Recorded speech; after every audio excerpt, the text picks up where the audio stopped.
Hey, Maple here. So, as I was going over the record footage for this session, it turned out I'd forgotten to set OBS to pick up my headphone speaker audio until halfway through the opening narration. Luckily, Sarah still had it written down and was kind enough to send it to me so I could edit it in as subtitles. So, if you tend to listen to actual plays in another tab while doing something else or play them in the background while folding laundry or whatever, maybe this time wait until after that opening narration to look away from the screen, or you'll miss most of the context for what's going on at the beginning. Thanks, bye. Begin the synopsis.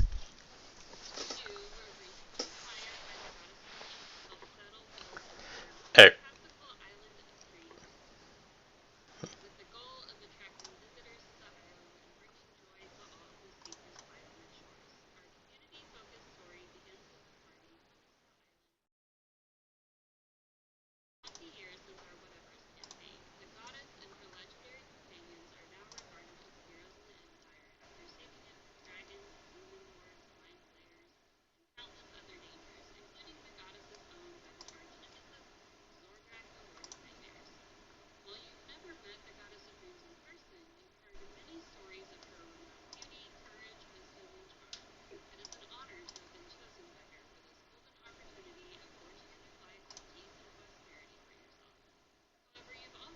Fellow employees whispering and hinting that you are not the first group of settlers to be welcome to the island, making you wonder whatever happened to your predecessors, and why does the crew seem so reluctant to talk about it openly? Our setting is Dragon's Rest, a tropical island located near the Empire's eastern shores. We'll begin on a merchant ship captained by Dreadfang, a young red dragon and his jolly kobold crew. You spend a couple weeks at sea gathering all the supplies and materials you'll need to start building, so the party is already somewhat familiar with one another as well as the kobold crew at the start of our tale. In addition to being sailors, the kobolds are quite the handy little craftsmen, after having to repair their broken ship numerous times, and can build or fix just about anything you ask of them. However, they are a little lacking in organization and management skills, which is where you come in. They'll need your creative guidance to help point them in the right direction once you arrive at your final destination. So, since you guys are already somewhat familiar with each other, we'll just go right into the introductions. And to get it started, I want everyone to roll a 1d8 and share it in the chat. and And it's this time where I realized I didn't get my dice out yet. every time.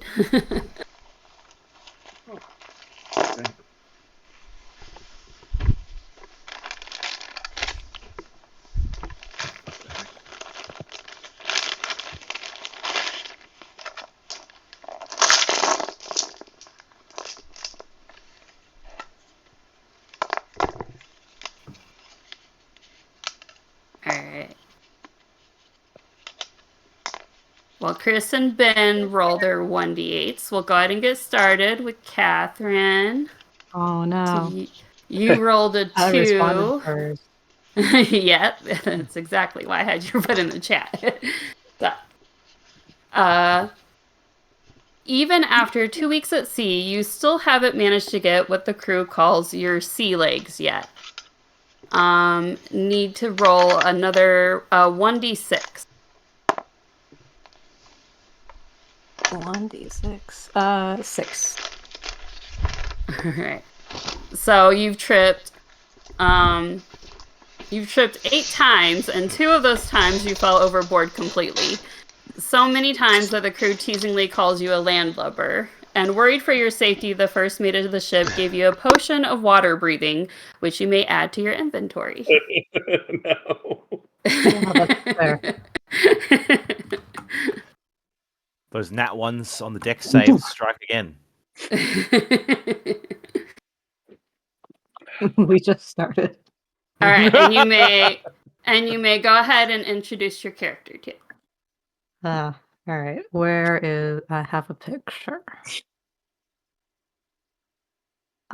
He is a tiefling. He's purple.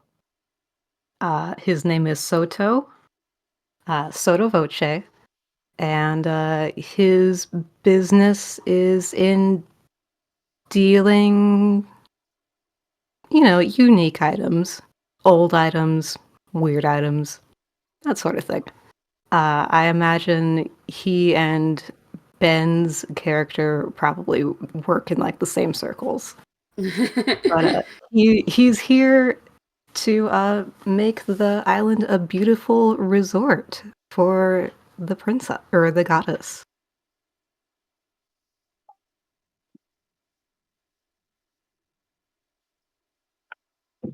Alrighty. And you can share your rumors too if you want. Just Yes, aloud for everyone. yes. My rumors were that he had an affair with a countess, sold a cursed painting to a politician, and literally has bodies buried under his estate back home. Those all sound credible. Who doesn't?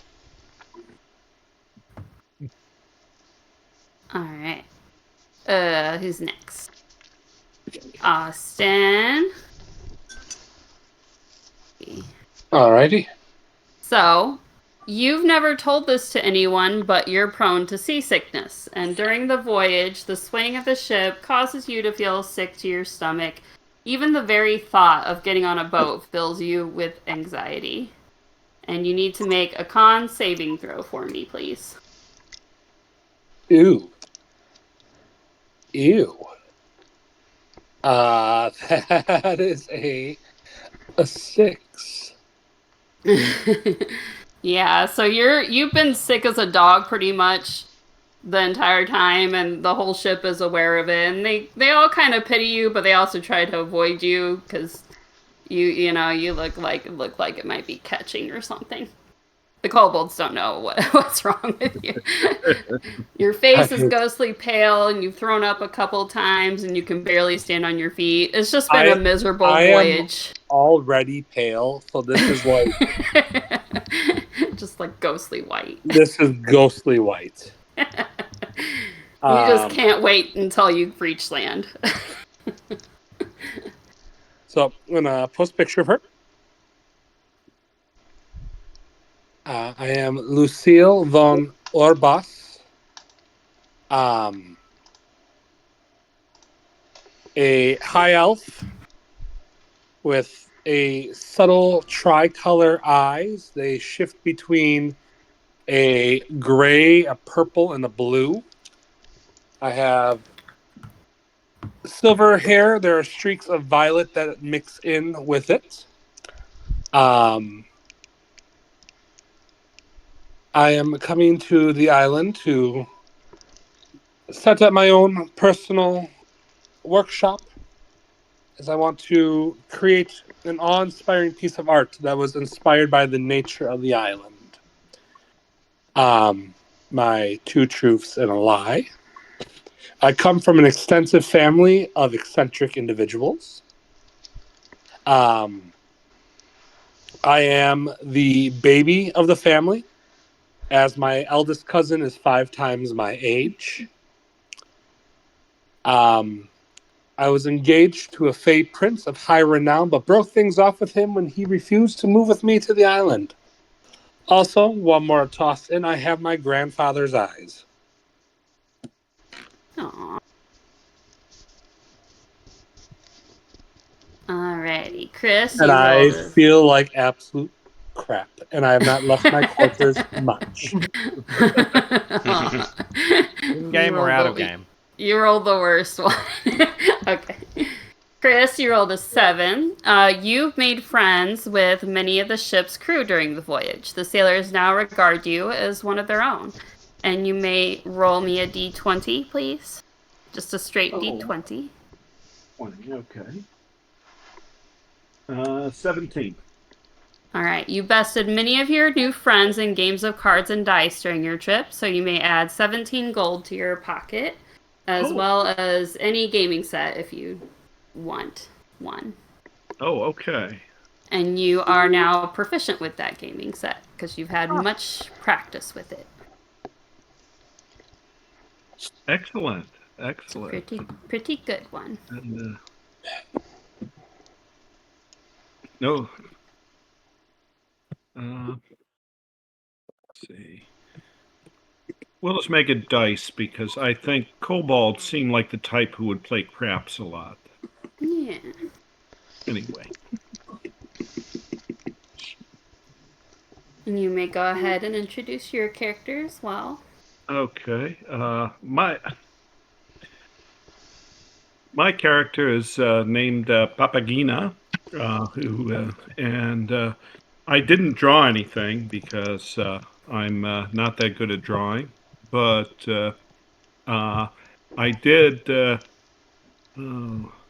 find a picture that I think captures what I think she looks like, and I will put that here. Papagina is coming to the island to make a new beginning after the unfortunate death of her husband. She is an Avriel, a winged elf, and she likes talking about her two children who are currently staying with her sister on the mainland. And she is hoping to make a business on catching and training rare birds. Oh, and the truths and a lie. Yeah, the sorry, I'm being slow tonight. It's all good. It's supposedly she offended the Queen of the Night seriously and is trying to hide out from her by leaving the mainland, and is one rumor. And another rumor is that Papagino, her husband, was actually murdered because he made some powerful enemies when he was an adventurer, and she is trying to hide out from them. And the third rumor, more pleasant, is that she used to be a famous opera singer under a stage name.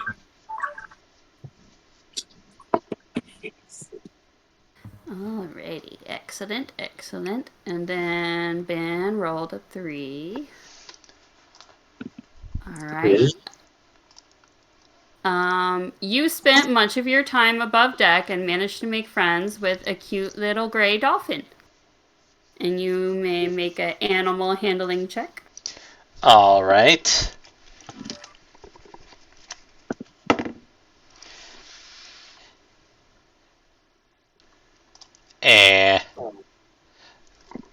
That is a total of 7. Alright, so despite your new friendship, the dolphin doesn't seem like it wants to get very close to the island. So as you draw near, it seems to give you a final farewell flap of its fins and dives back underwater into the depths from whence it came. So, short friendship, but it was enjoyable while it lasted.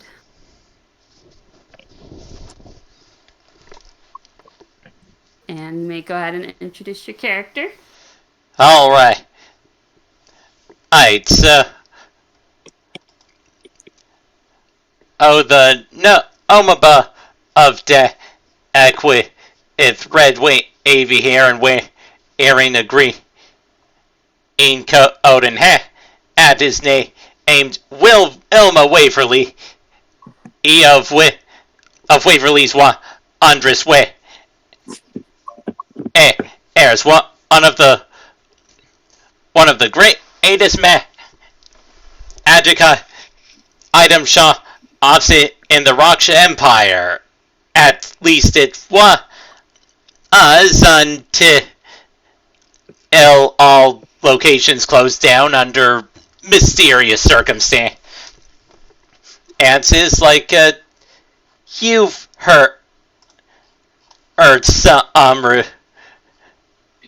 rumors like the fact that it may have went under after a business deal with if a certain two Triton brothers that went out, or that she often exaggerates the value of her wares, spinning fantastic tales of an item's storied history if she notices a potential customer expressing doubt buying it. And there's also this awful rumor going around that after businesses were funded primarily through organized crime connections and maybe coming to the island of dreams primarily to flee from the consequences of those shady deals. But come on, the hurtful rumors like that go around all the time. I'm like, there's at least one person here who's rumored to be burying bodies under their house.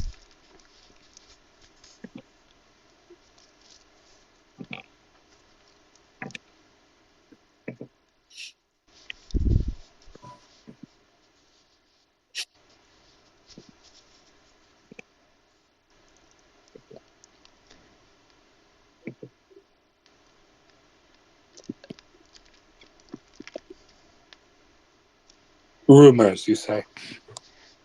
Yes, very hurtful rumors.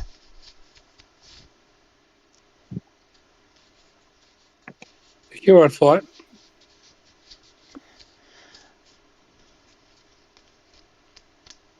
I just realized my mic was still muted. Sorry. Yeah, I was wondering why it was so quiet. Okay. So, Dart, the lookout kobold in the crow's nest, calls out loud and clear, "Island of Dreams, ahoy!" And everyone gathers excitedly to the deck to get a good view of your destination, a secluded tropical paradise in the middle of the vast ocean waters.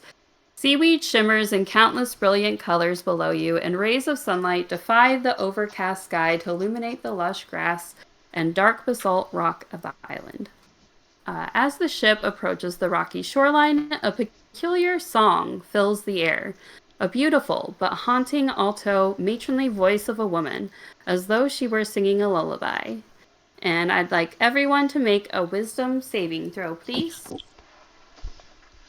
The old gray man, she ain't what she used to be. Ain't what she used to be. Ain't what she used to be. And let's see.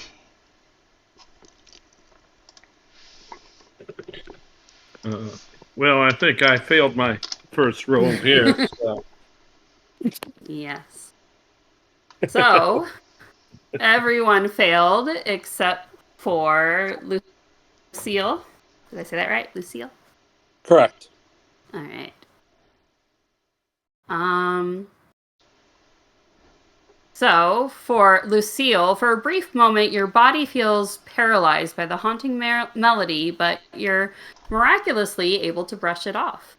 As for everybody else, your body stiffens in paralysis, and you lose all sense of who you are or where you're going, and there's nothing in this moment but the song.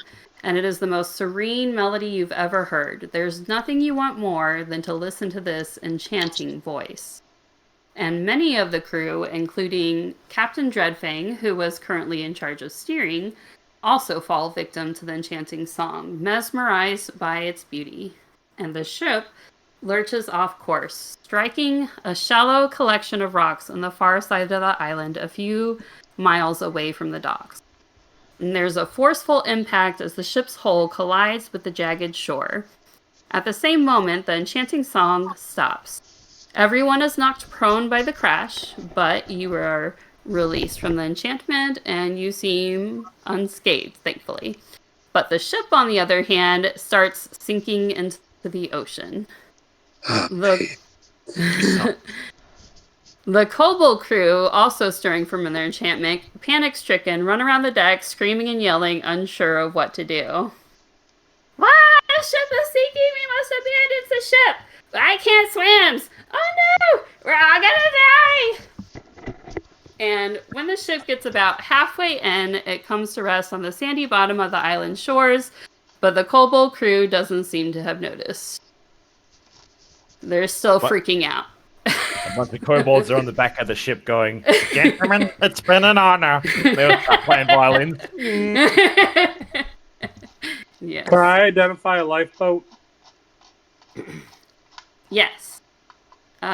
Roll investigation for a lifeboat.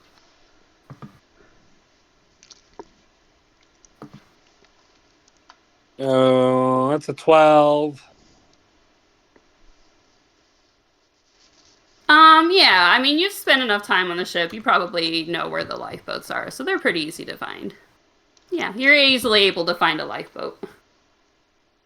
I'm gonna yell to the kobolds, just hop in the lifeboat. Should be fine. Roll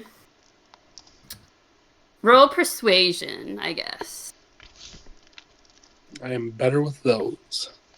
Because they don't really seem to be listening, they're just panicking and not really. They're kobolds. They got tiny Just brains. little guys. Exactly, they're trying. They're just about to experience survival of the fittest at its foremost. That's a pretty good roll. So okay, you yell loudly at the top of your lungs, "There's a lifeboat over here!"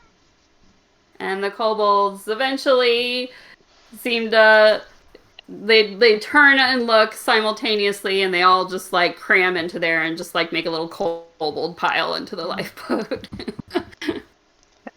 There we go. Can we gently lower the lifeboat down onto the sand? Look, you got the arm strength. Yes.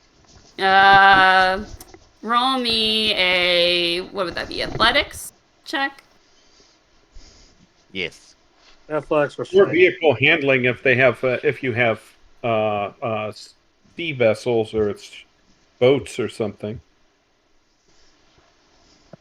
If you have proficiency with water vessels, you may roll with advantage. I don't know. I don't think anybody does. I think I gave Yeah, that I to me. don't.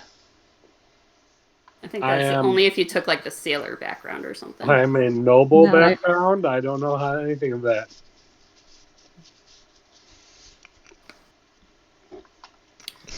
The kobolds would know how to do it, but they're panicking, so they don't know.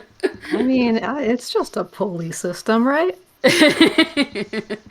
So you make it at least about halfway, and then your hands slip and it falls into the sand. But it's sand, you know. The kobolds they tumble out. They're a huge pile of kobolds, so they just tumble out of the boat. But they're safe on land now, and they're starting to calm down a little bit. It might take some little time for them to get organized, but If we were so close to land, why did we bother sending them to the lifeboats? To yeah, calm it's them. literally like the ship is literally not sinking anymore, but they were just panicking just because they're kobolds and they One didn't realize. kobold like leaps off the side of the boat like abandoned ship. It just goes like half of its upper body in the sand. Some semblance of calm is why. Alrighty. Fair point. The singer had a really good voice, though. You've got to admit that. Let me share a picture. Sirens are a pain, but yes, you're not wrong. So I shared them before, you know, as a preview, but so the captain will walk towards you guys. Captain Dreadfang is his name, as you all will know him. And he goes, "Oh, well, that was quite a landing, wasn't it? Another successful mission. Well done. Well done, everybody."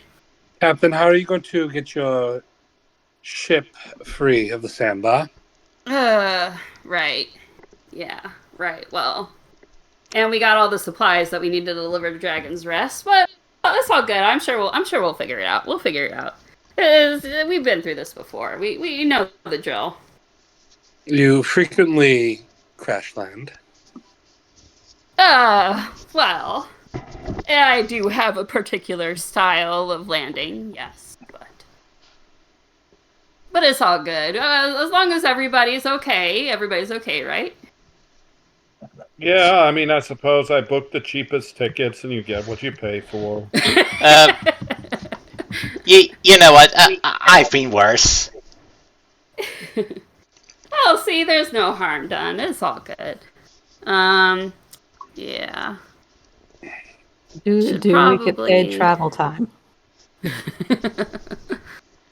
Oh yeah, I'm sure the goddess will compensate or whatnot, you know.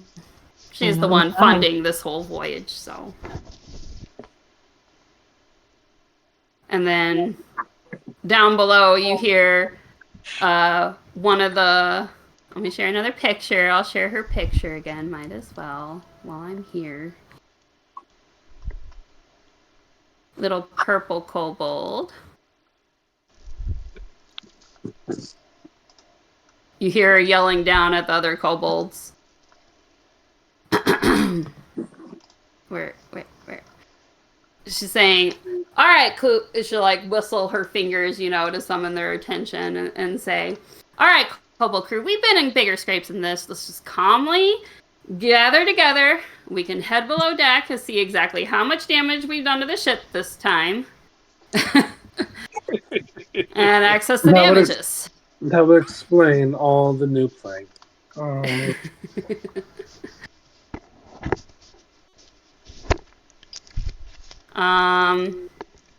Right. So, anyway, I suppose you guys will be heading to Dragon's Rest then while we deal with this. Yes? I suppose that was the plan. Right. You guys are new here, so should probably send somebody to guide you to Dragon's Rest, I suppose, would be. Especially since we ended up not exactly where I was planning.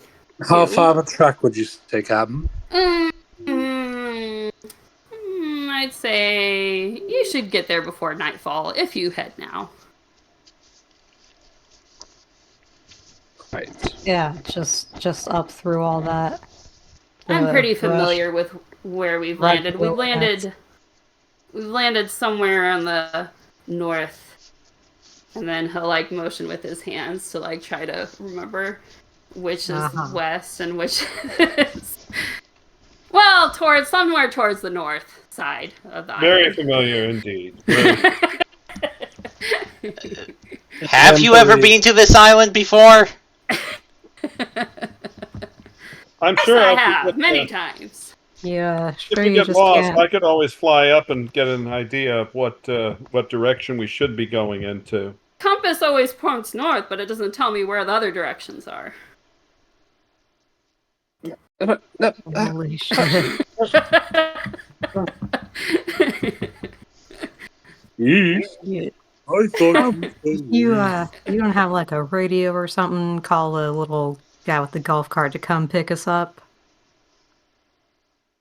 No, I'm not quite sure what you speak of. Oh no. But it's all good. It's all good. Win. Anybody see Win? And then Win. Oh gosh, I'm already gonna have to start talking to myself. Let me share another picture. Welcome to the DMC.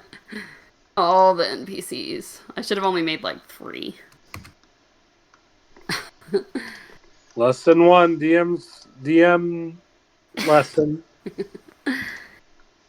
So Win will come up and be like, well, I see we finally made it to the shore. Glad to see everyone's all right. If you ever need healing, I got some potions on me. And then Captain Dreadfang will just clap them on the shoulder and say, oh, it's all good, old buddy. Everybody's just fine and dandy. Of course, what do you expect with me captaining the ship? Of course everyone made it safe and sound. Never doubted. Right? Do you normally fly? Is this why... I have been known to fly a bit in my days. Yes.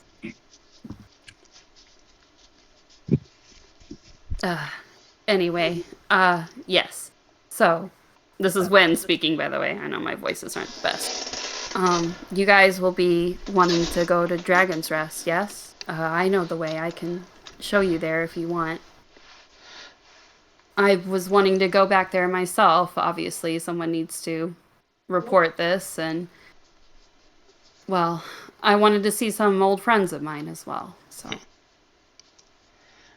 I can show you the way if you'd like. By all means, and hopefully you're better at navigating than your captain is at everything. Yes. He means well. He's just Bad. Hey, don't talk about me like I'm not standing right here. Oh, sorry, you haven't left yet? No, he hasn't.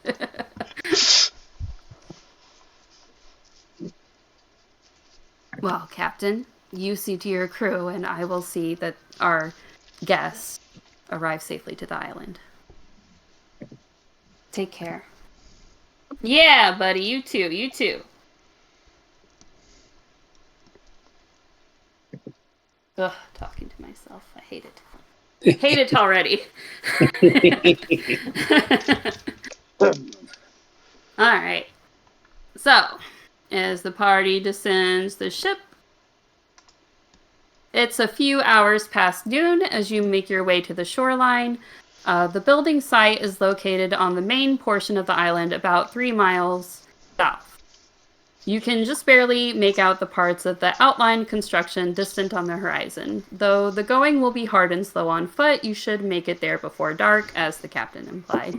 As you make your way, hopping among the jagged rocks that lead towards the shoreline, you notice that some of the rocks start to move. And upon closer inspection, you realize they aren't rocks at all, but oversized crabs about the same height as a kobold, and they're scuttling along. Some of them appear to be dueling one another with the snapping of mighty claws. And I will post some images of the little crabs.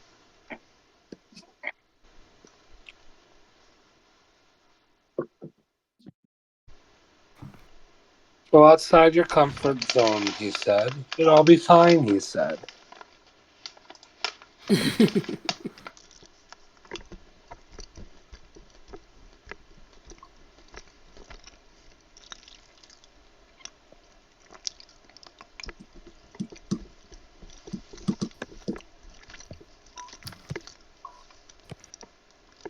They look like that.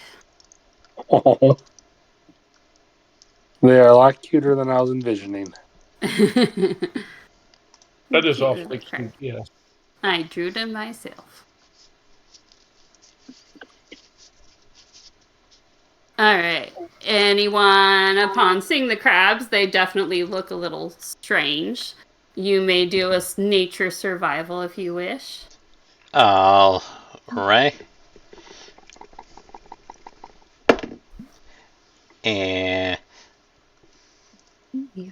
all right.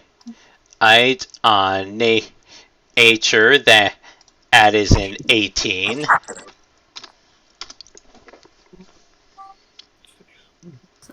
Excellent. Hello, BB.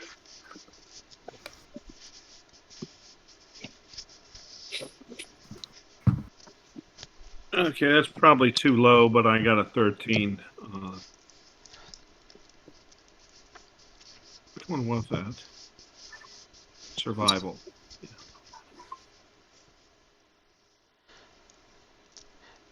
And before you say anything, I think it's worth noting that when trying to recall information about these species, when Elma is specifically thinking about how much their parts would be worth to sell.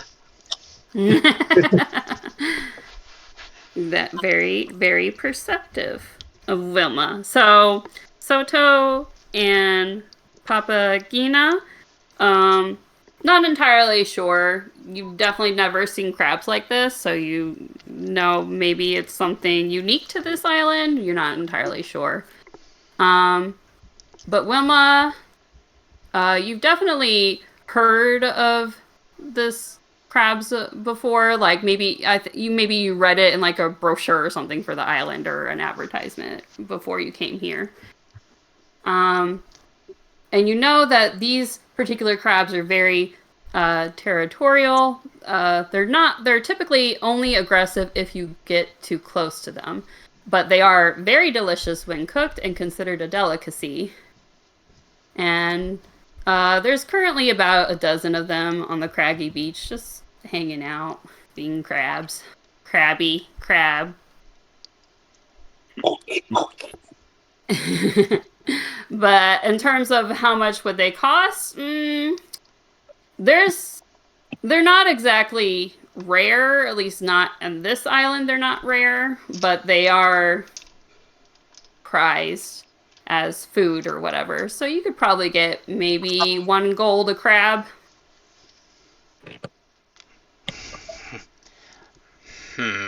That seems a bit low price for what would be worth to kill them. Yeah, probably.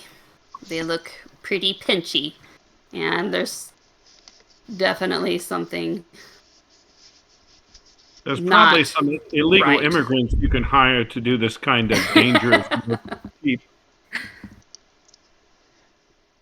the kobolds do it. It Would. honestly, this is the kind of thing that back when she had money, Wilma would just hire adventurers to do. Are they like normal crab size, or are they big? They're big. They're bigger than normal crabs. They're, let's say about Dinner plate? about the size of a cat. We'll say about that size. So they're still small. Obviously, they're smaller than you guys, obviously, but they're bigger than normal crabs because normal crabs are like really most of the time. I guess it depends on the species of crab. I'm not really a crab expert, but they're bigger than normal crabs. Let's put it that way, but not like huge.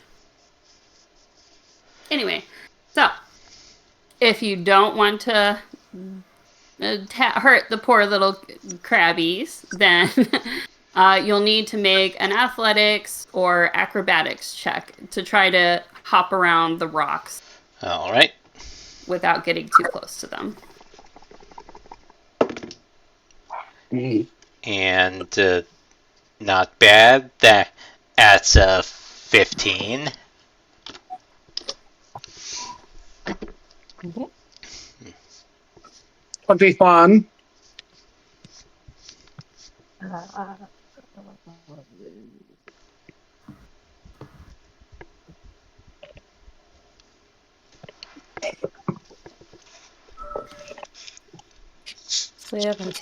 Acrobatics.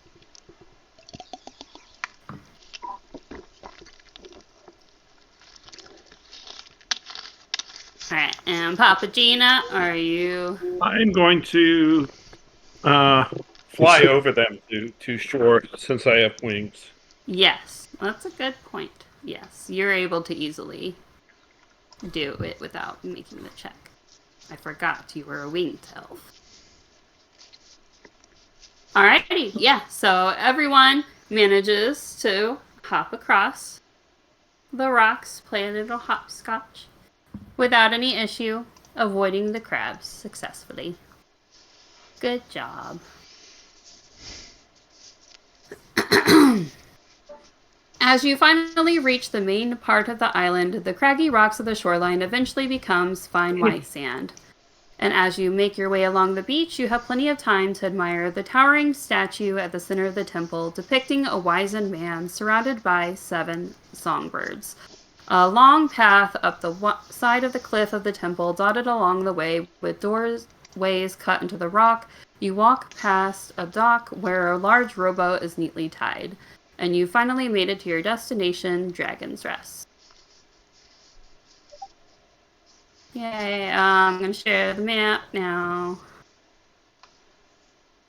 I've got 2 maps, actually, but the first one, I'll just share the Island of Dreams in general, because you got a pretty good view while you were... And it just makes it easier for me to, you know...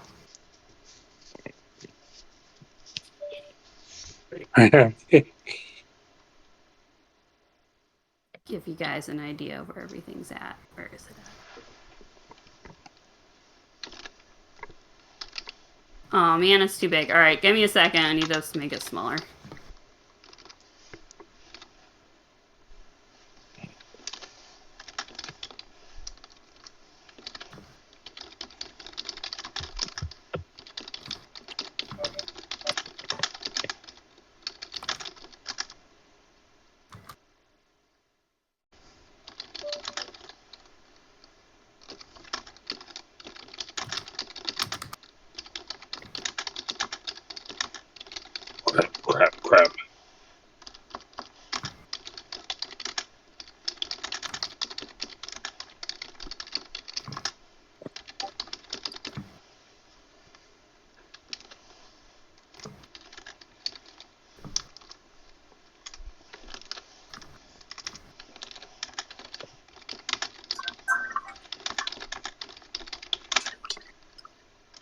I color-coded it, too.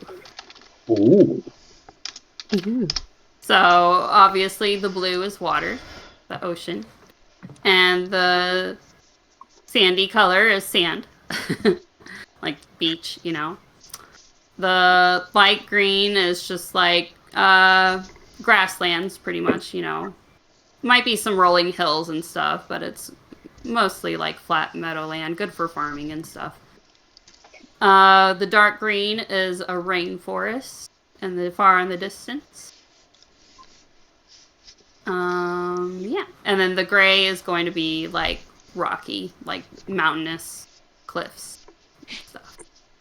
Cliffs and caves. Yes, thank you for pinning. Yep.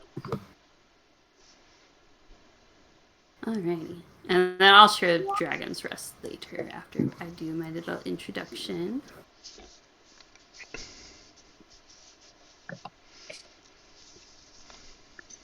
Alright.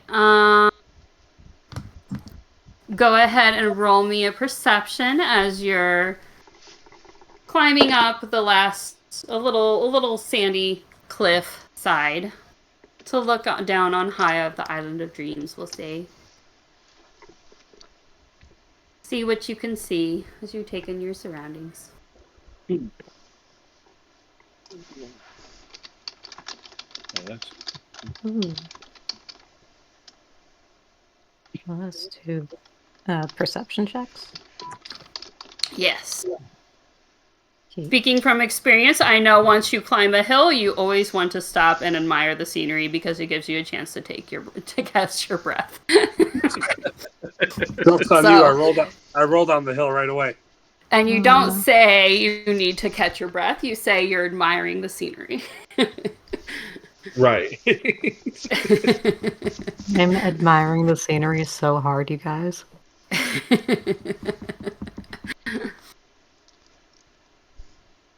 All right, so so the seal, you've had such a rough time. You've been sick, and you're still just like weary, and now you have to climb hills and stuff. I just want to sit down in a room for 5 minutes. And then when we'll be by you, like, you know, be like, you okay there, buddy? No, and frankly, I'm not. Well, feel free. There's no rush. We still have some time before nightfall, so you can just sit down and take a few minutes to Your gain color your is coming bearings. back, though. I think you look much better than you did this morning. I appreciate that, Papagini. Yeah, no, I I think have it's to just the say, sun. I had thought you were Shadarkai. Your color was terribly pale aboard the ship. I don't think the Saltamore air agrees with you.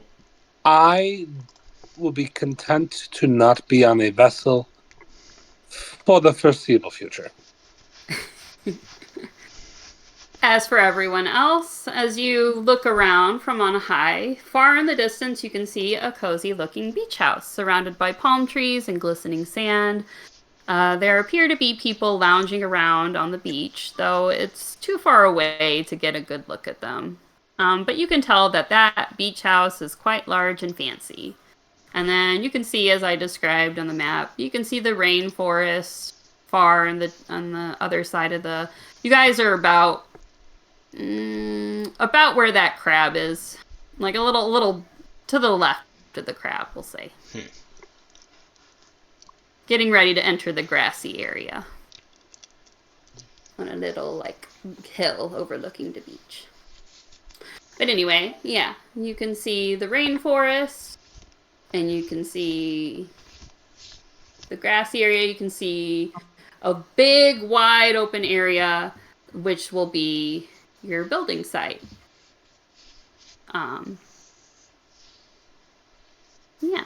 So you guys can start imagining where you want to put your house, where you want to build your shop, and all of that. Start getting those ideas as you admire the map. My beautiful artwork.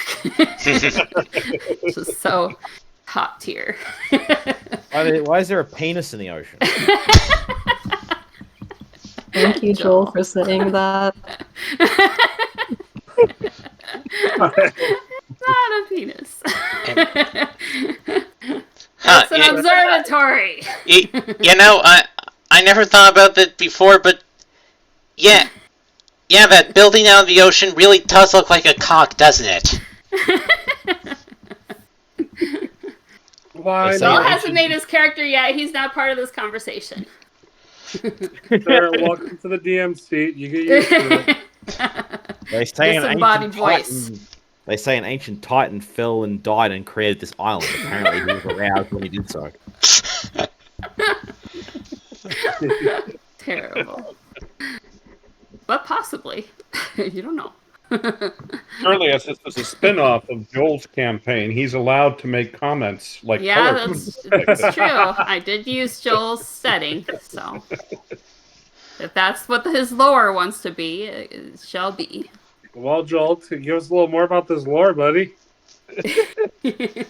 The princess is still alive, by the way. No!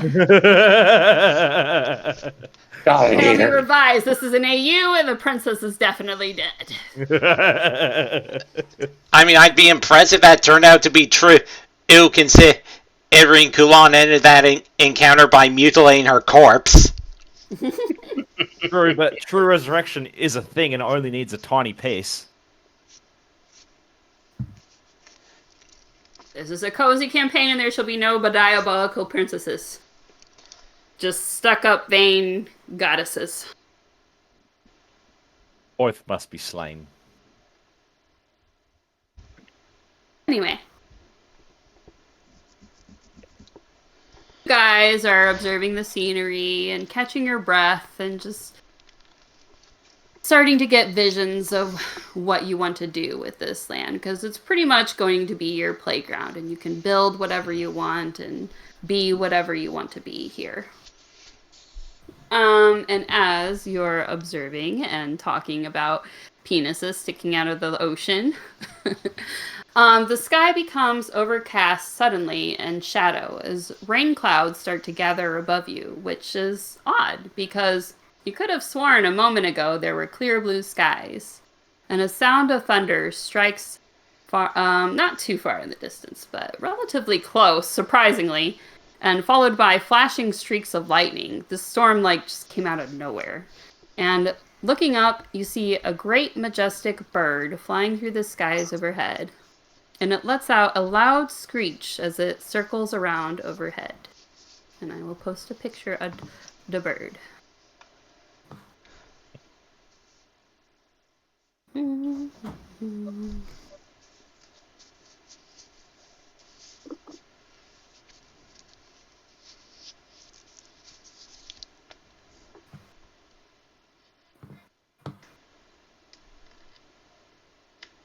Yes, this one. It is a big bird. Very big bird. Thunderbird. Oh boy. Possibly. Possibly. How close is it to us? It's flying pretty high in the sky overhead.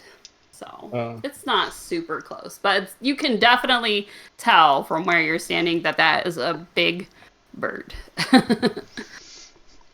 But everyone may roll me a nature or survival or history, depending on nature or survival if you want to study its mannerisms, history if you want to try to identify the species or more about this bird, because obviously this is not your ordinary bird. You run into crazy crabs, and now you're running into a crazy bird. What is up with this island? Okay, 14 on history. That beats my 11 on history. Mine was terrible, so 9. Oh, Papa Gina, you can roll me with advantage, given that you're experienced in exotic birds. I forgot to mention that. Oh, good. That actually got me a much better roll. 17. Were you doing history or nature. Yeah. History? That sounded the most interesting, I think. Yeah. Alright. Yeah. Chris, how And do you pronounce your definitely character's name again? Papagina. Papagina. Okay. Papagina. Sorry, I want to say Papagina for some I said Papagina, or Papua New Guinea. Papagina. So, given your experience with birds, you've never seen this bird before, but you've heard of it. And it is in fact a thunderbird. And it is a great bird of legend, and probably one you don't want to mess with, as they can be quite dangerous when they feel threatened. But they aren't typically known to be aggressive, and it would explain the suddenness of the storm, as thunderbirds always bring storm clouds with them whenever they fly, using it to frighten and disorient their prey. And looking at this bird, you get the feeling that it's not really acting aggressively. It's just being flashy and just trying to say, hey, this is my skies, this is my territory, and I'm just letting you know it. And sure enough, after flying around for a while, making sure everyone is well aware of its presence, the great bird is observe the party for a time and lets out a final mighty screech before gliding back to its nest. Whatever its intentions, it seems at least to be satisfied for now.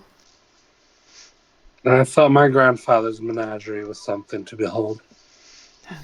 Good God. Odds. That thing could be a gold mine if I could harvest from it.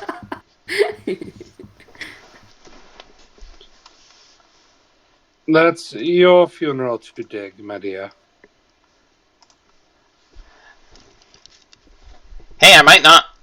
I'd be either one actually doing it. Once my business picks up, I could just hire some adventurers to do it for me. And how that worked last time? Hey, hiring adventurers had nothing to do with the other incident. It's not what the story I heard, but alright. As a matter of fact, the whole Qualish incident actually went off without a hitch.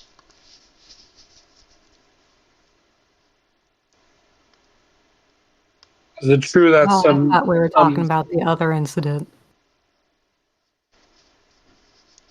I'm just bringing it up as an example of how the ventures with Iron Adventures actually went and quite well. It was just other things that led to Wilma's current situation. I'm not going to make a joke at the expense of that Titanic group. Except you use an apparatus of Qualish instead. I shall refrain and be my better self.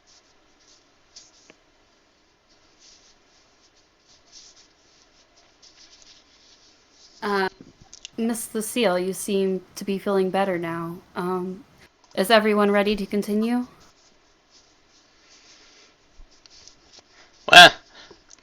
Well, the sooner we get down there, the sooner I can get my business started again. And so, let's go. Right. This way. The campsite should be just up ahead. So, continuing down the path leading into a valley, you come to a crudely constructed campsite, and your arrival quickly draws the attention of the locals, which consists, none surprisingly, mostly of kobolds. These small reptilian folk eye you curiously, while a couple of humans watch from a distance. All the local residents are dressed in simple clothes, and one of the kobold pipes up with, "What's your name?" At that, all the kobolds begin barraging you with questions. Where are you from? What's this? Why are you here? And more of it is lost in the din. lots and lots of kobolds. I'm going to post a picture of 4 of them because that's all the extra kobolds that I have drawn so far. I will draw them all eventually. I will. I think there's like, I don't even know. I think there's like 10 or so. But these are the 4 you see closest in front. Frub is mine, and I'm going to protect him with my life. The what? Frub is mine, and I'm going to protect him with my life. Yes. As you're just standing there, like, you're trying to speak, but the kobolds are just drowning you out with a whole bunch of random questions and whatever. Frub will indeed approach Lucille and climb up on her shoulder and say, "Hi, I'm Frub. Who are you?" I am Lucille, and I'm in love with you, and you are not going to leave my sight. Oh, okay. Cool. So, Oh, you've where... made a friend. Huh? Well, you've made a friend. Oh, I have. Frub, what's your role here? Me? I'm a little bit of a troublemaker. You and I are going to get along swimming. Do you like turtles, Miss Lucille? I do like turtles, yes. Oh, I love turtles too. What is your favorite one? My favorite turtle, Raphael. Because Raphael is awesome. He's That cool but answer rude. raises so many questions about the canon. He has a little red headband on his head.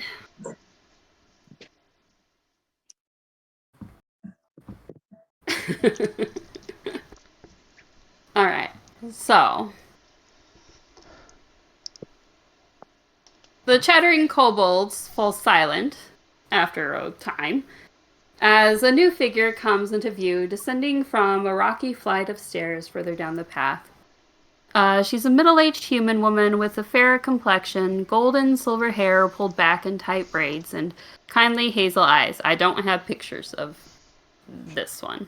I only drew the kobolds. Some of the kobolds.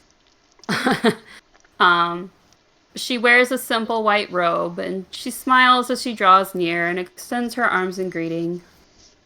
Welcome to Dragon's Rest. May the goddess's blessings ensure your dreams are always full of serene bliss. I assume you are the visitors we have been expecting. The new residents? Yes? That we Yeah. are.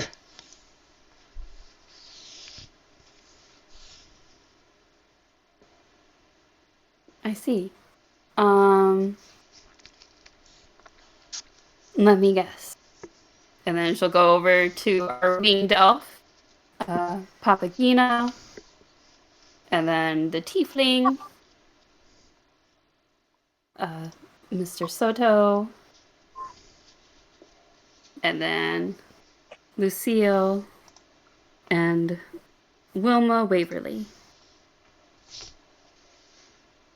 My reputation precedes me. Yes. Either a good thing or a bad thing.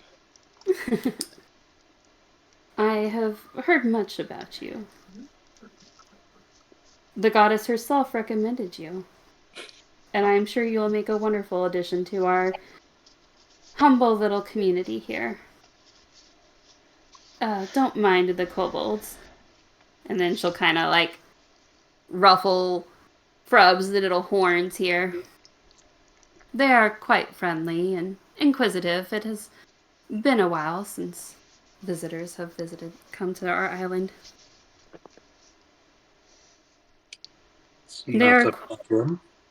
They are quite eager to get started working for you, building your homes and your shops. But you've been traveling quite a long way, from what I understand.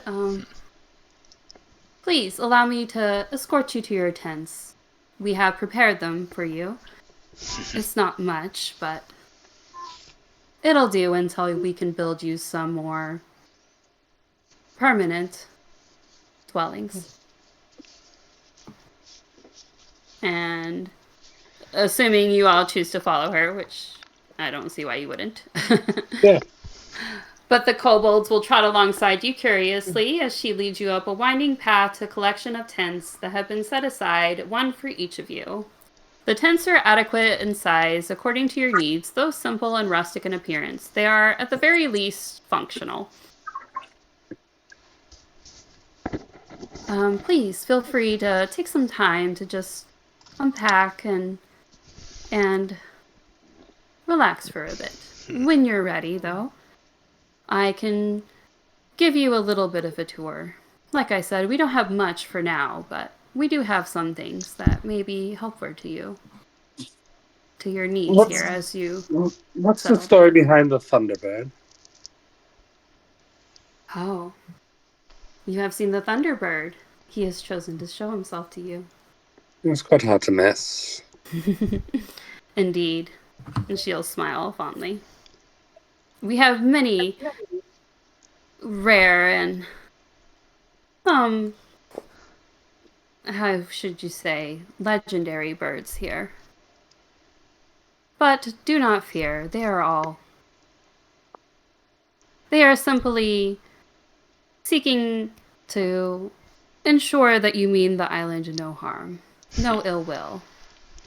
And considering you stand before me, it seems he has judged you worthy. So.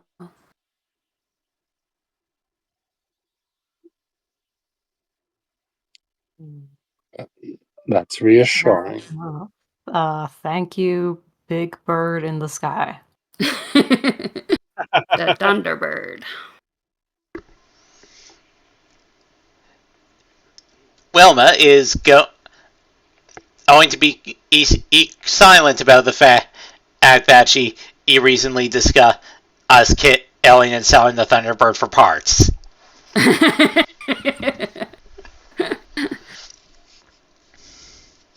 Yes. It's not like it's sacred legendary bird of the island or anything. What's that?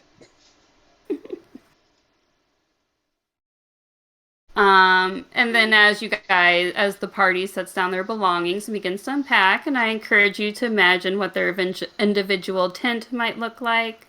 They're coming here to start a new life for many years into the future, so they would have brought valuable trinkets and precious heirlooms, perhaps some basic goods and necessities for their livelihoods, hobbies, as they start to make work towards making their dreams into reality.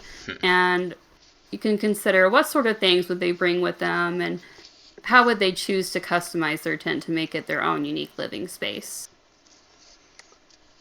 Lucille's tent is very organized. Everything has a spot. There's a little workbench in there. There's an assortment of tools at the ready, laid in order from smallest to largest.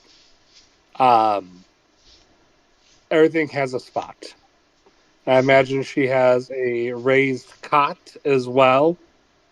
Fine linen sheets, gift from the family, which contrasts very much with in her eyes, kind of the shabbiness to the tent.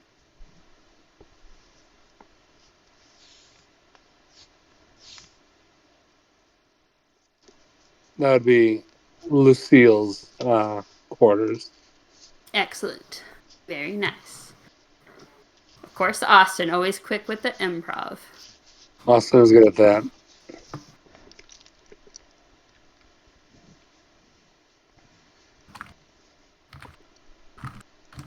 I lead the way for the group to do the same. Does anyone else want to share? You don't have to, but you can. No pressure. You know what? I'll go next. With Elma's tent and has already being set up into kind of a store orpha and with shells for or store or in where's already being set up and curtains cordoning the areas into the store orpha on the back area with if a workspace for constructing new items and storing inventory not for sale yet, as well as a personal sleeping area for or her, and as she's fit and is saying up things the way they are, she was like, things were so much easier when and I had my own carriage to sell out of, but she took it in the divorce.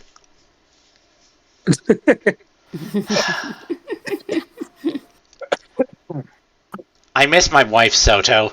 I miss her a lot. I'll be back. Why are you in my tent?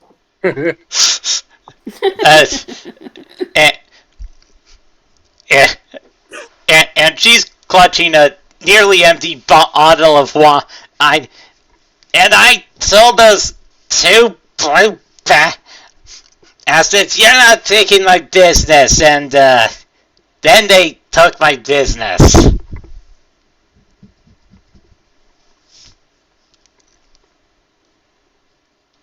I'm gonna poke my Soto. head out of my tent. Where did you get the wine? Soto, Yeah. is it Wilma's wife who is buried in your lawn? Huh? I don't know. When'd she die? I don't know. I'm Uh, just listening to it, she- and he's just she talking to you is- like you seem familiar with the case. Like, she's not dead yet, I think. It's been a while at this point. Then she falls over. No, Oh. I don't think she's one of them. Oh, we are an I eclectic think group. he's aren't we? drunk. I think he's drunk. If Soto's gonna grab Wilma by her ankles and just kind of pull her out of the tent. Not even bring her back to her tent, just kind of Just leave leave her her. on the ground. Yeah.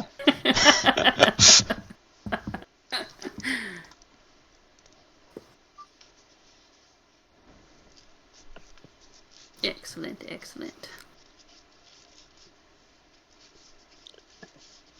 I'm gonna take the bottle of wine from her. Is it full? Is it It's empty? like there is enough of that etiquette and still legally be considered a bottle of wine. Wilma, why are you drinking this brand? It's the only thing I can take with me. How many more bottles of this do you have? I will not answer that without my lawyer present.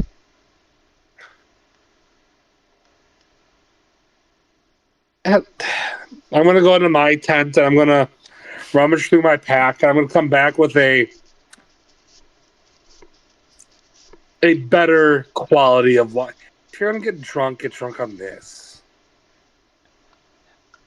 You wait for Wilma to respond, and at which you realize, wait, did she pass out when I was gone?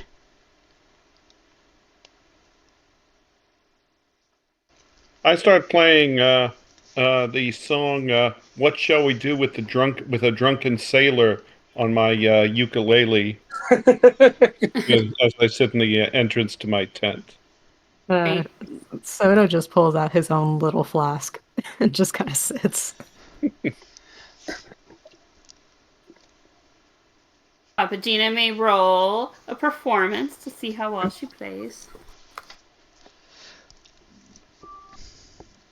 Oh, that's actually good. So, let's see, performance. Okay, 25.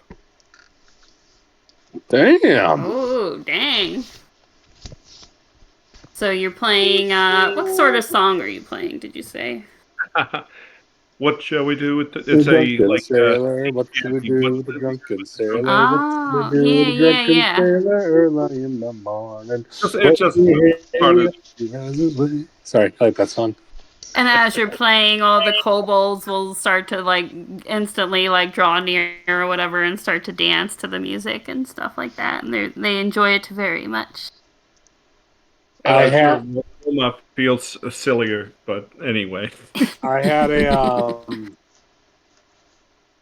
was one of the apartments I was living in, and that song came on. I was listening to music, and my roommate heard it and came running down the hallway, kicked open the door, and just started doing an Irish jig. And we cranked the volume up to max, and the two of us just sang it. It was great. I loved it.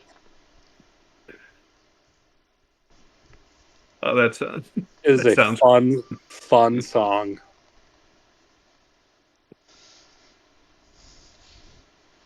Meanwhile, and then Frub and maybe some of the other younger kobolds are going through Wilma's pack. Some of her stuff. They're not taking anything, for the record. They're just. Frub, if you're going to go through her stuff, the funny thing is you have to put something back in it that's not hers. They like just dumped everything out on the floor, and Frub's like, oh, is that's a good trick. I like that. That's a really good trick. I would do a crab. Yes. And then Frub will pull out just some pieces of crab meat out of his little pocket and just put it in there. That's it. That's very, very good.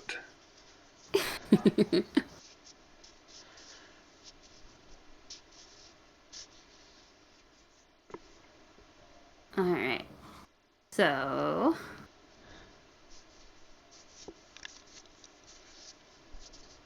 as everyone is getting settled and whatnot, Runara will approach Soto as he is sitting and with his flask. Sorry, is it Nara or Nora? Runara, sorry, I'll put it in there.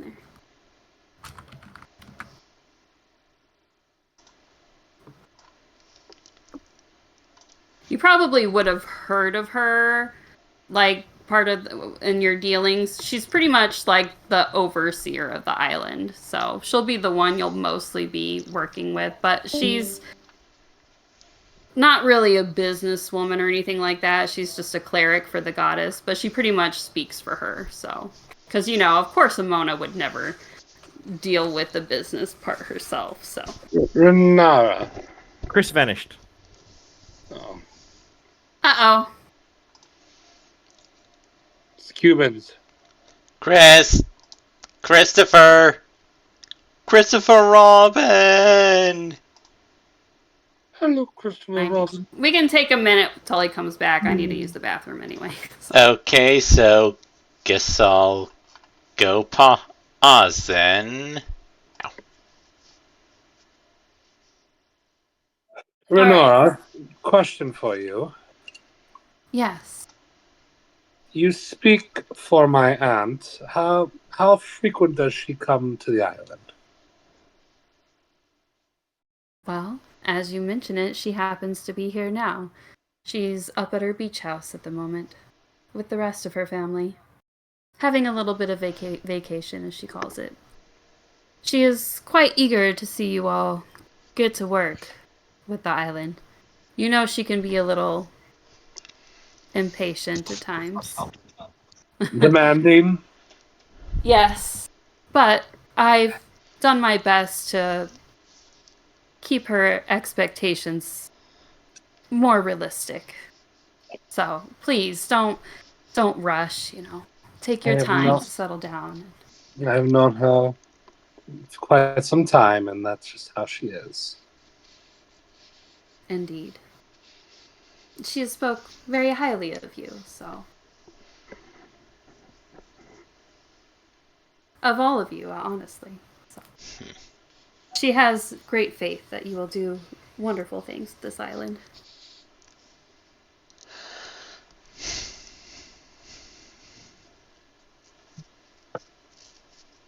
We will not let her down. Yes. But I notice the captain isn't with you. We were expecting some supplies from him. Ship ran aground, not the first time, according to him. Yes, unfortunately, that is one of his quirks. I suppose it is to be expected. I will send some of our kobolds to help out with the wreckage. See what they can salvage. Would you really qualify that as a quirk, out of curiosity? As a what? You cut out a little bit. Would you really refer to that as a quirk, out of curiosity?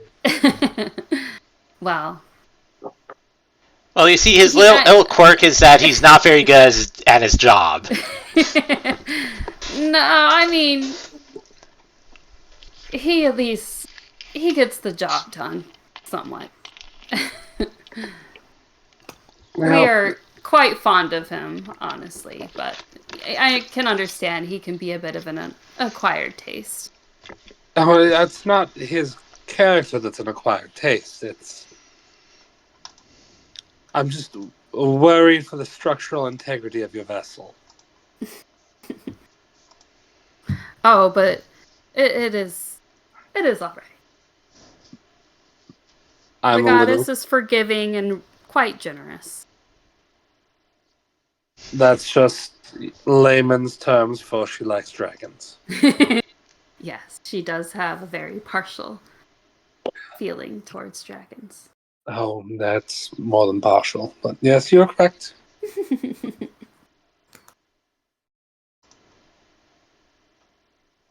Anyways, thank you. Would you like to see the rest of the plaza now, or would you like to get some rest? We don't have much, as I said, but there's kitchens where you can have some eats. There's library if you wish to do some reading. Of course, there's a goddess temple if you wish to give your thanks and blessings for the goddess's hospitality. The choice is yours. I'm not sure when the last time you ate was, but... I am quite peckish, actually, so I shall head to the mess hall. That sounds a good idea. And then she'll catch sight of the kobolds going through Wilma's things. And then she'll just clear her throat and, like, the kobolds will, like, look up at her and then they'll, like, disperse. Just scatter throughout the plaza. It's all right. Our friend Wilma is asleep and probably needs assistance with that. Yeah. Elma's just still passed out in front of Soto's tent. And with the very high quality bottle of wine Lucille gave her in her unconscious grasp.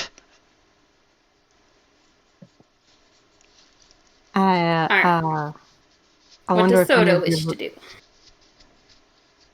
Oh, I wonder if any of your little kobolds are skilled in ferrying. We just had to trek like 3 miles through the island, and I think I chipped a hoof.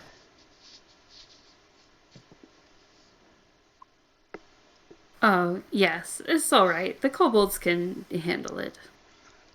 They're quite used to it. Okay, that's worrisome. Anyway, toodaloo. I'm just gonna walk.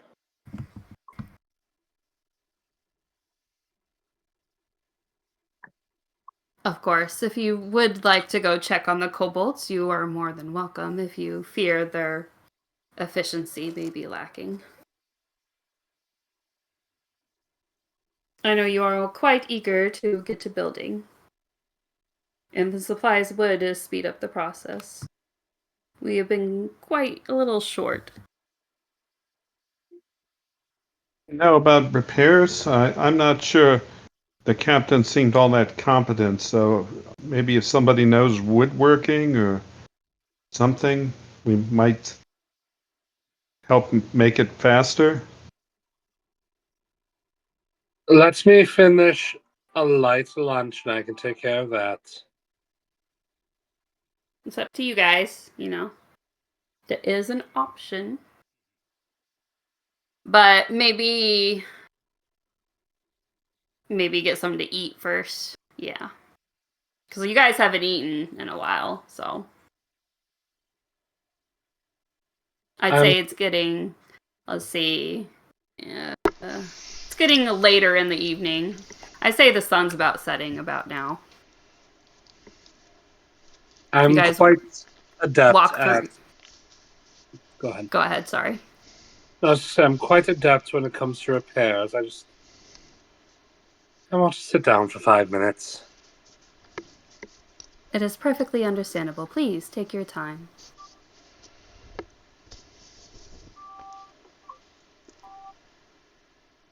Alright, so Lucille wants to go to the mess hall. Anybody else want to go? I know Wilma's passed out. Yes, she is. Very passed out. Papa Gina, you're staying with Wilma, or you want to go with Lucille? Yeah. No, with Lucille. With Lucille? Okay. Yeah. And then Soto?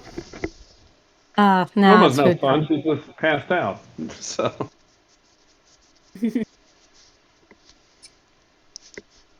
Soto, you're going to stay behind with Wilma, or you want to go? No, it's food time. She made her choice. Yeah, she did. She's going to be hungry in the morning.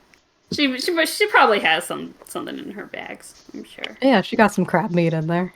Yeah. Some uncooked crab meat. Yum. Nom, nom, nom, nom.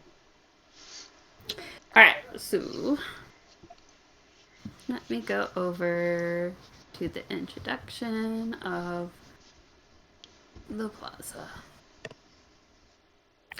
The rocky stairs turns to carefully laden cobblestone as it opens up to a wide circular area. There are a few open crevices embedded in the cliff sides here, one of which has doors made of iron bars like that of a jail cell.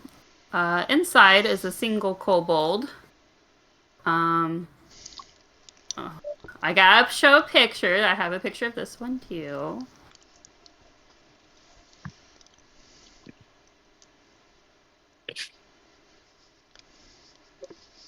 Question is, where is it? I'm a little unorganized. Oh yeah, here it is. Okay.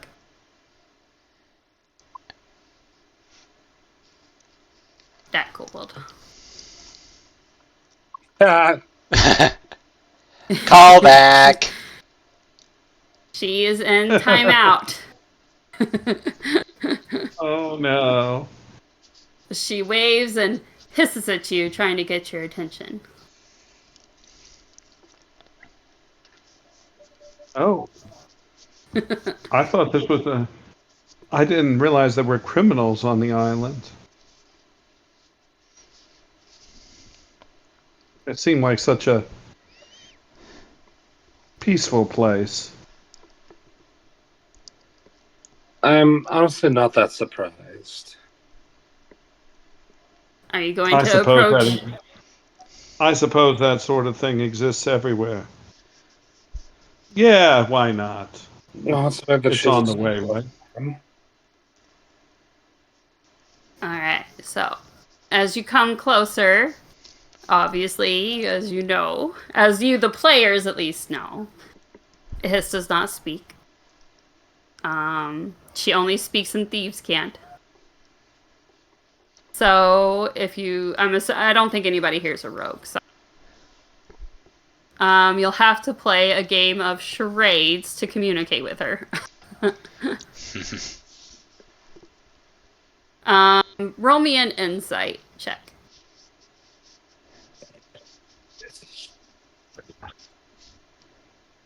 Ooh. I'm not rolling well on that dice. Holy cow. Inside.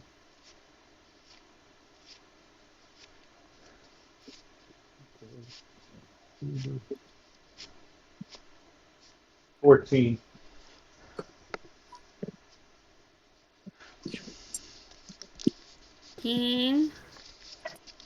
All right. So, yeah, Lucille, you're like, I have no idea what this kobold wants, but I mean, to Papagena and Soto, it's pretty obvious. She wants you to find a way to get her out. She's pointing to the keyhole and miming out, "Bring me the key."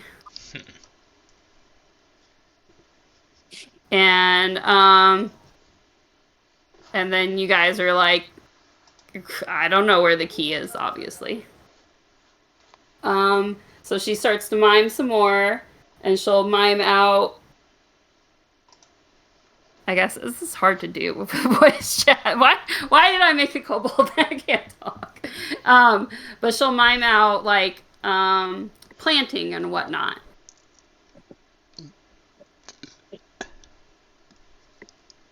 That's your hint.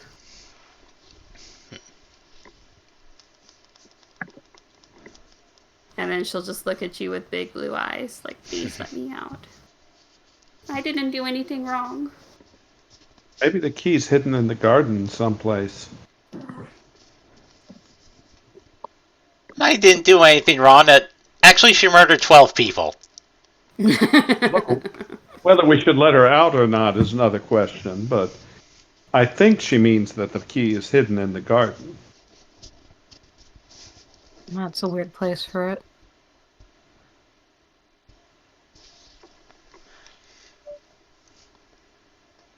But I might be completely wrong, too, so...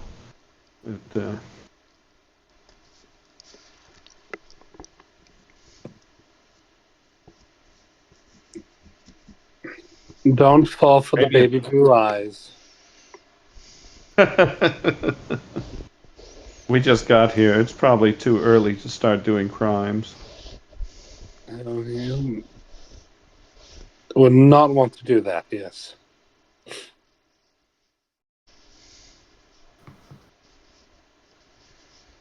All right, so I'm assuming you guys are. Sorry, unless you want to go look for the key, I'm assuming you're just gonna head to the kitchen, right? Just ignore. Yep. She probably deserves it. All right. Let me go to the book.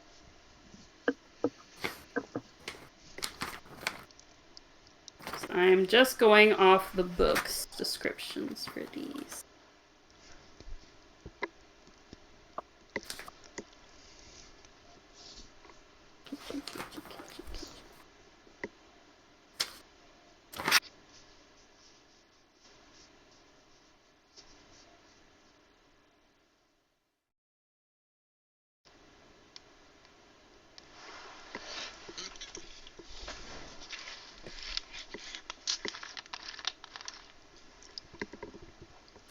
There it is.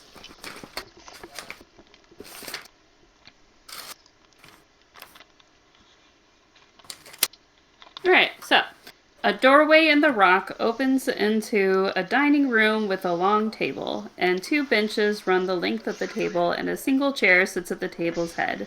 A short hallway connects to a small, tidy kitchen. Alright, and let's see, it is dinner time.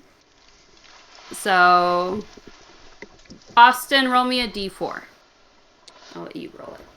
Oh, a D4. To decide what our menu is going to be and who is doing the cooking. A 2. A 2. So, cooking is Blep, which I shared a picture of him earlier, but he was the dark blue kobold. I can share it again. No, I've shared enough pictures. You can scroll up if you want to know. But anyway, so Blep is behind the counter, and he'll, as you walk in, he'll just point to the menu, and you'll see written in chalk, meat pie, seafood pie, or vegetable pie.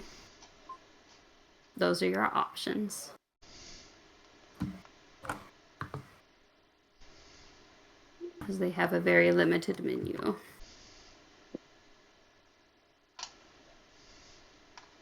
What kind of meat? What kind of seafood? What kind of vegetable?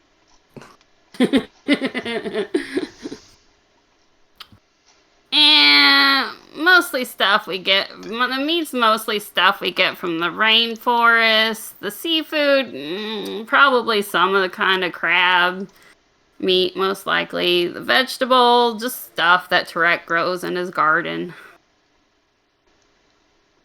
Look, I don't get the food. I just make it.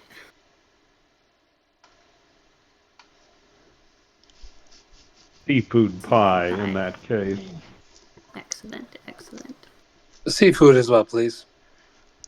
I know what a crab is. We'll go with that. All right, coming right up, and then he'll do his little cooking, and then you guys can take a seat and talk amongst yourselves while you wait for your food if you would like.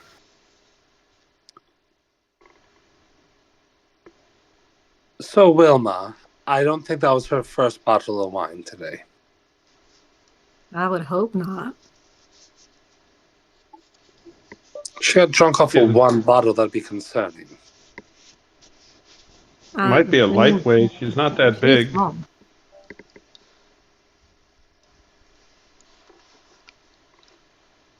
True.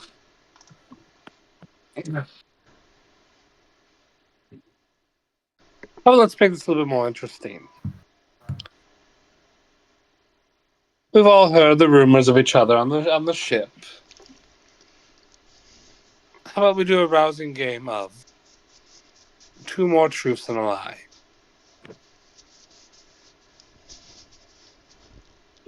Get to know each other a little bit better.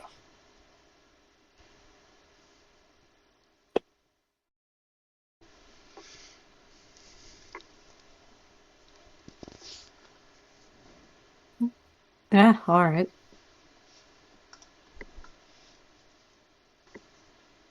Papagina?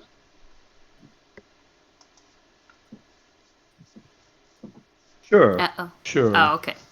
I was worried he got out again. No.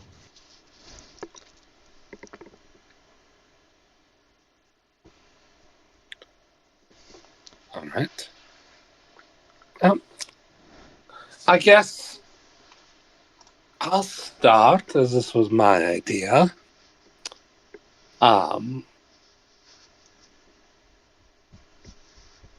The goddess of this island is my aunt.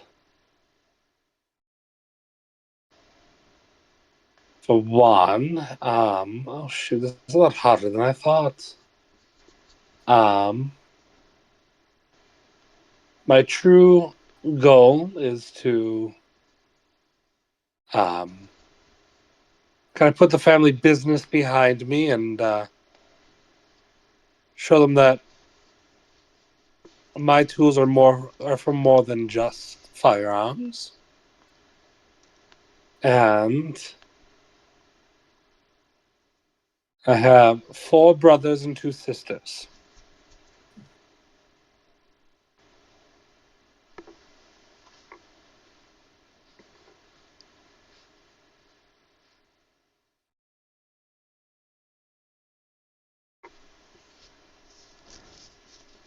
Okay. Well, obviously, the goddess cannot be your aunt. That's insane.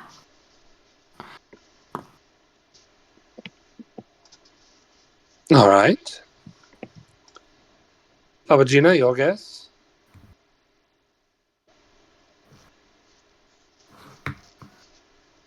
Is even an elf? That one seems like it would be far-fetched. Yes. I have to think the same thing. The other ones sound like they could be reasonable.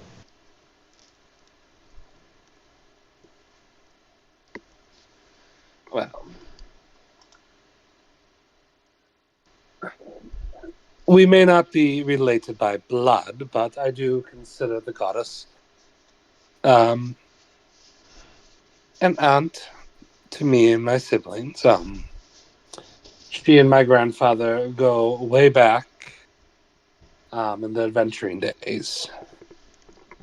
I'm going to place a pistol on the table, and it's a very well made, but there's a lot of like filigree to it. This is nice and all, but I'm more of a crafts person versus weapons. And I have 4 sisters, no brothers. So, siblings was a lie. One seemed like the most probable to me, but Mm-hmm. anyhow.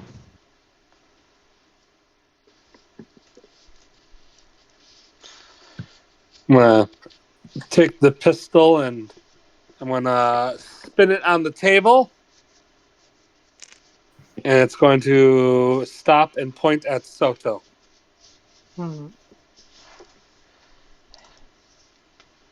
Well, alright. Oh, hold on. 2 truths and a lie. Alright. Gotta change up what I was thinking.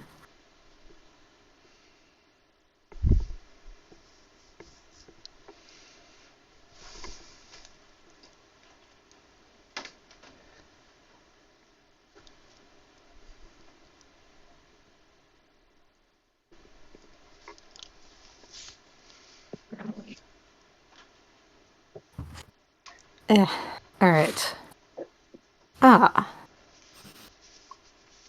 I have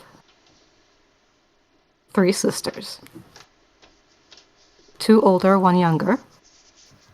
That's 1. 2 is secretly.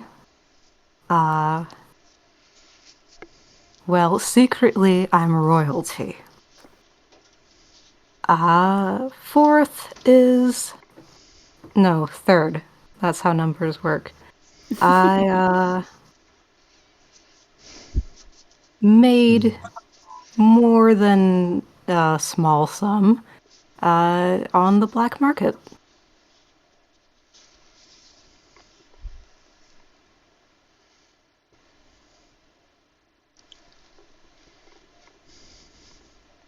I've never heard of tiefling royalty, so I would think that one is a lie. My guess is going to be the siblings. You seem like an only child. Not insulting you by any means. Just it's a vibe I get.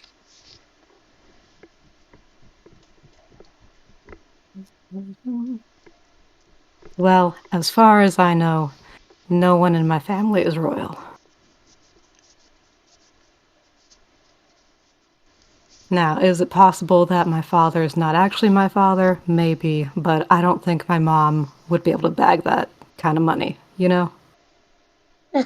But, yeah, 2 older sisters. They're twins. 1 younger sister. We don't really hang out much.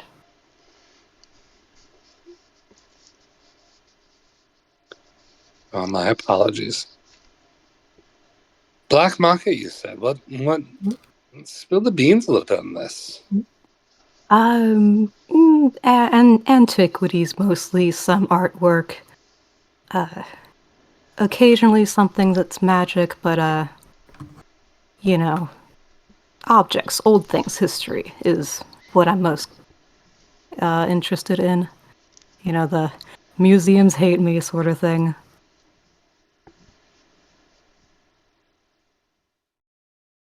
But, you know, rich people love their weird old stuff, and I can get it.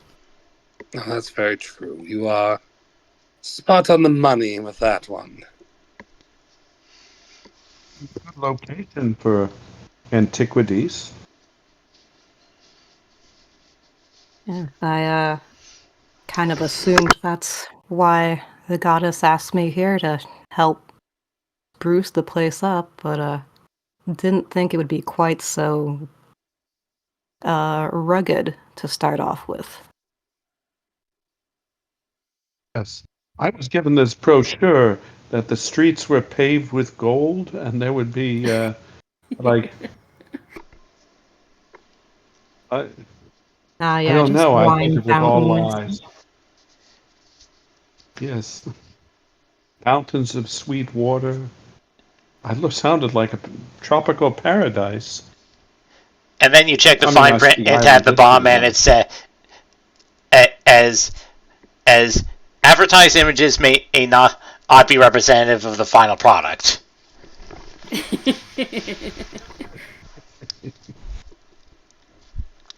Indeed.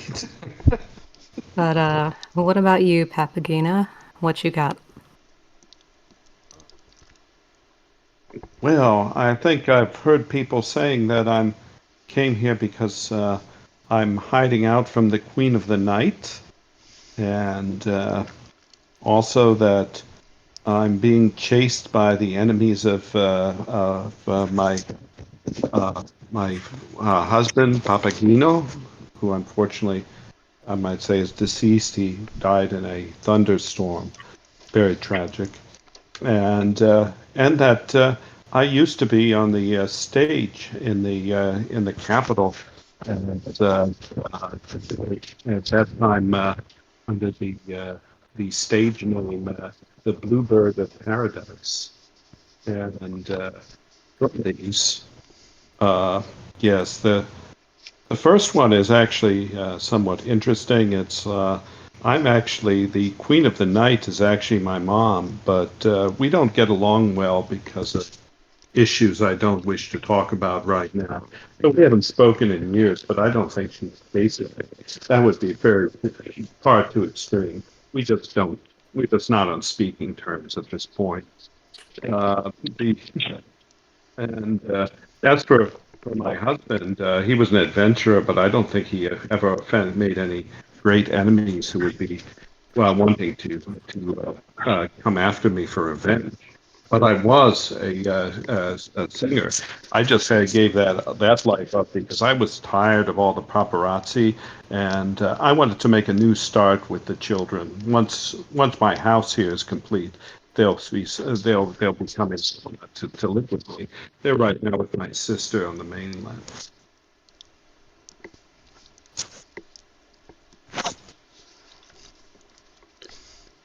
Your wings are quite elegant. So, still tough. Oh, thank you. They are similar to bluebird wings. I think most of the most of my colleagues seem to have crow's wings. Most Avriel seem to have crow's wings or white wings like dove wings. But yes, mine are the rare bluebird. I'm You ever wanting. just, Oh, go ahead. you ever just knock things down with your wings by accident? Well, one has to be careful indoors and you have a little bit more. It's often a problem because, yes, human or other races don't seem to leave enough space between things, and so it's quite easy to knock things over. If I don't know, it's like people aren't very. Everything is so crowded in most houses. It's like they do get caught on knickknacks and stuff. It's kind of inconvenient and sometimes embarrassing. I'm going to guess the Night Mother is. That's the lie. Your music before was quite splendid. So I definitely could see you being on the stage.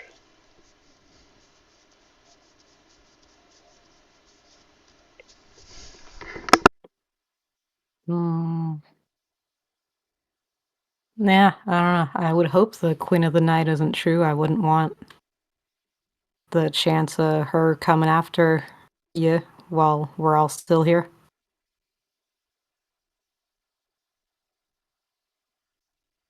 Hey, If she did, that'd be quite fun. the Queen of the Night, it's actually a religious title, not a noble title. And she actually is my mom. The one that's a lie is my husband is an adventurer with enemies. Oh, Which part of that is the lie? Not an adventurer, or everybody loves him? He was an adventurer, but not a terribly competent one, and I'm pretty sure he never made any enemies. I would think you would have to make some serious money or something to have enemies as an adventurer, and he never really managed that.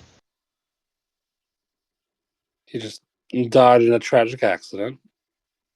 Yes, yes. I have no reason to think there was anything any foul play there. I think it was just a tragic accident of a storm came up suddenly. It's a danger if you're flying high, you know. Yeah. Well, my condolences for your loss. Mm-hmm. Thank you. It happened some time ago, and I do think this island, despite the streets not being paved with gold as promised, will turn out to be a good change to get over that. Sometimes we need a little escape.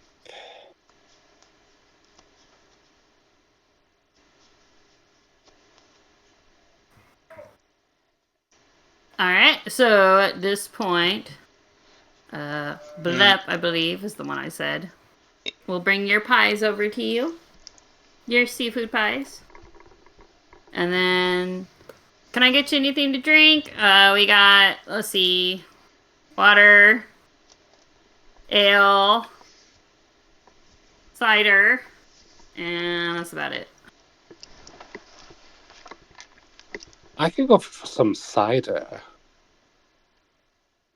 Yes, Alright. likewise. I think cider would be good on a day like this. And we will pour you some cider. Yeah, you guys didn't get lucked out. You just beat the Kobold Rush, you know. Might want to hurry, though. They might be coming soon. Kobold Rush, you say? Yep. Newcomers, yeah. It's quite a sight. So, how many other you guys are there here on this island? And then he'll start counting all his toes and fingers and... Approximately Yeah, 5 billion. Yeah, there's a lot. There's a lot of us. Quite a lot.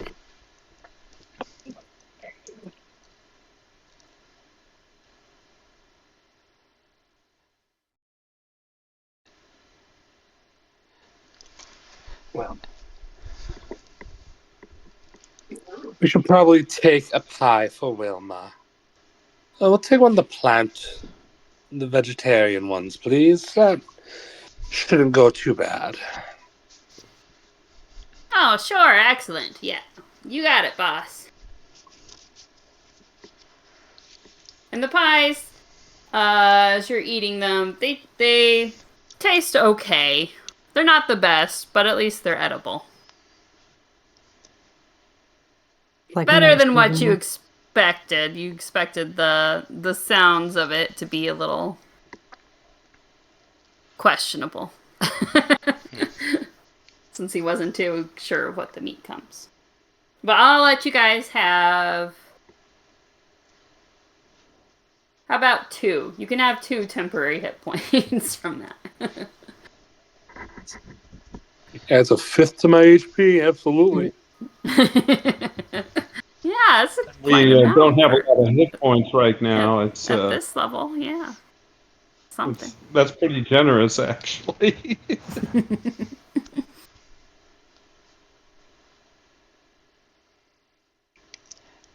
And once the others are done with this scene, I have an idea for what Elma's been doing when she finally woke up, all the rest of the party was here.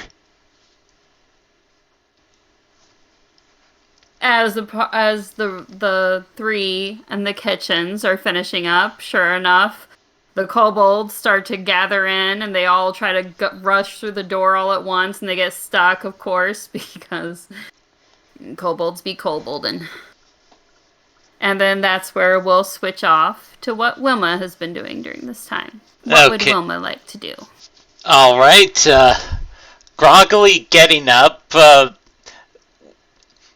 and slightly hungover, with Elmad first notice it is the high quality wine that seemed to have gone in her hand, and while she was unconscious, well, not gonna look like a gift horse in the mouth. I'll just go back to my tent and store this away, and, how did this crab meat get in here?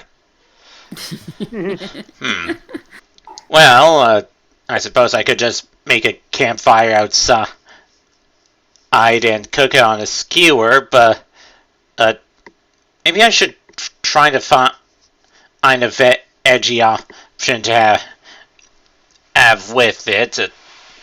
I think they said there's a garden around here somewhere. Maybe I can go look in that area. So Wilma go off to look around the gardens. Excellent. So, I don't think there's a description. I think I added the gardens. Yeah. And it just so happens that the direction she need to go to get to the gardens also takes her near a certain cell. Oh, yes, indeed. As she looks behind the bars and sees a certain kobold rogue. Huh. So, what are you in here for? And then, of course, she'll signature. Woman doesn't know Thieves' Cant, does she? No. Oh. Okay, so she's gonna have to play the charades game, so Hiss will mime stuff out. Go ahead and roll me an insight. Alright. And let's see, insight's one of my proficiencies, so that's 21. Okay, so yeah, you understand what she's saying perfectly. But, so you asked what she's in there for? Roll persuasion for that. Alright.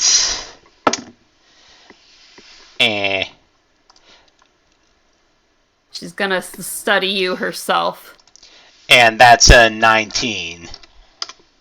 See if, you seem, like the goody two-shoes sort, or like somebody she can confide in.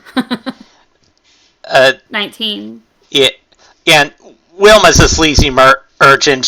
He's definitely someone who'd collaborate with him if given adequate reason to do so. Alright. So, yeah. That's pretty good. So, Hiss will mime. She'll, reach into her own pocket or whatever and, mime that she's pickpocketed something that she wasn't supposed to.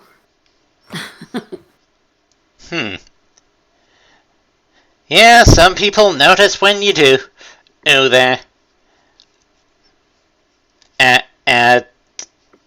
So, looks like you're in a bit of a pickle then, aren't you? And Hiss will nod sadly. Look very, very, she'll give, a dog look, like a dog that knows they did something bad. I could help you out of this, but should I, though? Oh. Well, I guess there anything I could gain from... I'm helping you out here. And she will get down on her knees and beg. Try to paw at you. I mean, I could make an offer that I could let you out of here if you put your talents towards working for me. What do you say to that? Roll another persuasion, please. She's thinking about it. Yeah. This usually works alone, but maybe. And persuasion plus 6, that's not on natural 20. Yeah, that's pretty good. And she doesn't like being behind bars. Without all her stuff. Without all her shinies. She'll reach out her little claw, like a little handshake, through the bars. Nah. Good to know that there's some reasonable folks around here, so you have any idea of how I'd get you out of here then? She will gesture to the keyhole and then mime, like, turning a key. I meant where specifically that might be. Then, she will mimic the same as she did before. Like planting a garden. And Ilma will look all the way over to the garden she was heading to anyway. Well, that's convenient for the plot. Well, you sit tight, friend. I'll go over there and see if I can find you a key, and if anyone asks, we never spoke. Deal? She will give you a claws up, like a thumbs up. That is perfect. Now, if you don't mind, I have some vegetables to look at. And she will head towards the garden, making it look like she is looking at the vegetables themselves when really she's looking for a key. Alright. So, yes, in the garden you see pretty much the typical, like, carrots, cabbage, I don't know. Sorry, you've played enough farming sims. Yes, I know, but I forget what season we're in, and now I'm trying to be specific. I don't know. What season do you want? Potato. Well, we don't have to be specifically accurate. We can have different plants, tomatoes, potatoes, typical. Anyway, it's all the seasons all at once. Anyway, and then you also see a man, which I don't have a picture of him, so I will go off the book's description.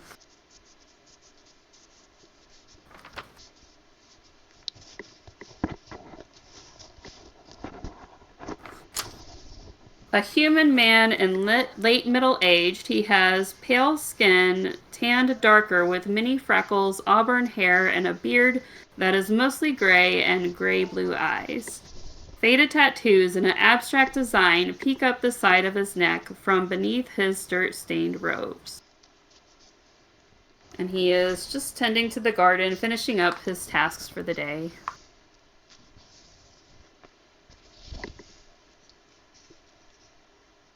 And he will look at you. Can I help you find something? miss? Ah. Oh, yes, I was wondering, is, are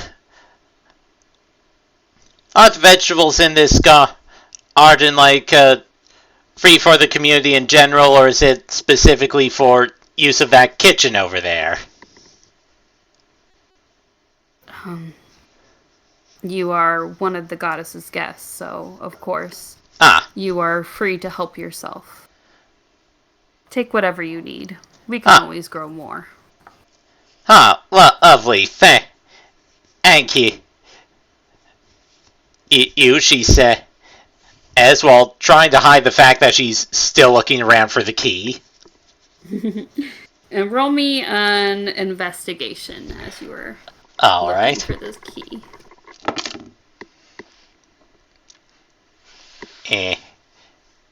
My investigation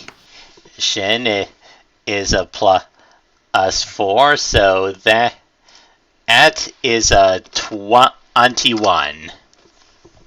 Alright, that's good. Excellent. So, as you're looking around casually for the key, trying to act casual. You notice something metally clicking around on Tarek's hip. And it is, in fact, a set of keys.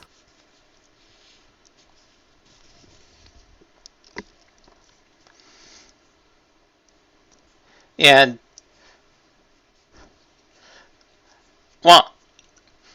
walking up to him and with Elma will ask, while we're on the subject, would you happen to have any opinion on which one of these vegetables would go well with crab meat? Wilma will say, gesturing towards the vegetables in the garden to get his attention away from the key.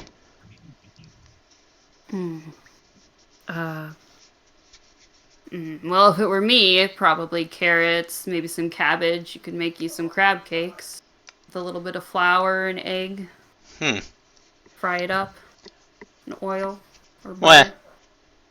Well, for now, I was just thinking of crab meat and veggie skewer, but I think some carrots and cabbage would do well for that. At what Elma said. And I'm gonna have her do a sleight of hand and check while he's looking away towards the vegetables. Alright, go ahead. And sleight. Does an 18 pass the check? Yep, that is more than his passive perception. So yes, it does. You successfully take his set of keys. Yeah.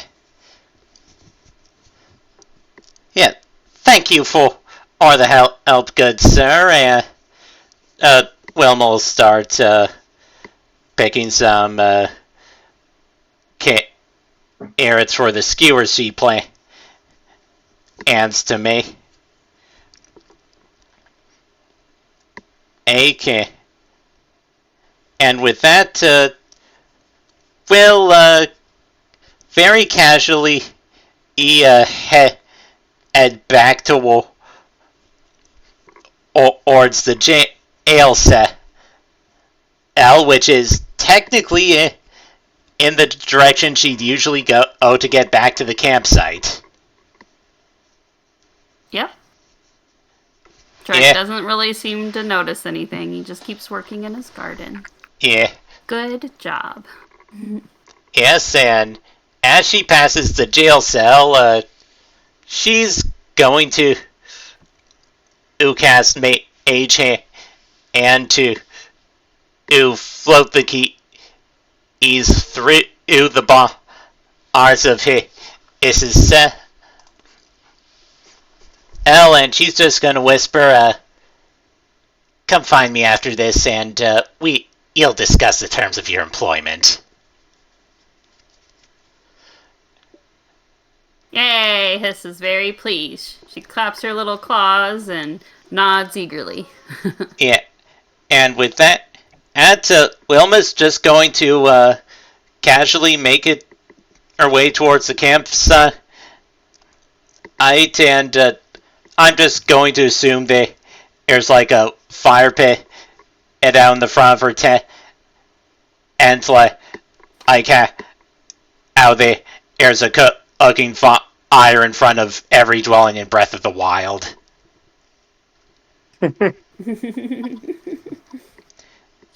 And gonna start grilling some crab meat and veggies for dinner. What would you roll for that? Performance, Maybe I guess? survival. Survival? Yeah. Yeah, that's good. All Roll right. survival.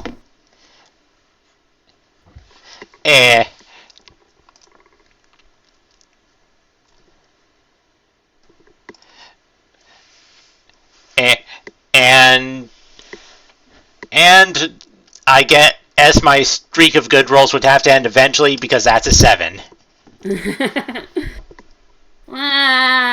They're a little below what you would have liked them to do. Maybe you overcooked them a little bit, a little black on the bottoms. But you can still eat them at least. Yeah. But, yeah. It's technically edible. Oh, and guess you'll just start eating her subpar crab skewers. You just pick off the black parts. Good job. I'll return with the vegetable pie. Oh, Lucille, you're back, and you're back with pie. And you're sober. Here, enjoy. Oh, thank you. You and here I was looking all around town to get ingredients to go with that crab meat that just appeared in my bags. Well, thank you. You're welcome. Funny how that works, isn't it? Yeah. So, what the rest of you get up to without me?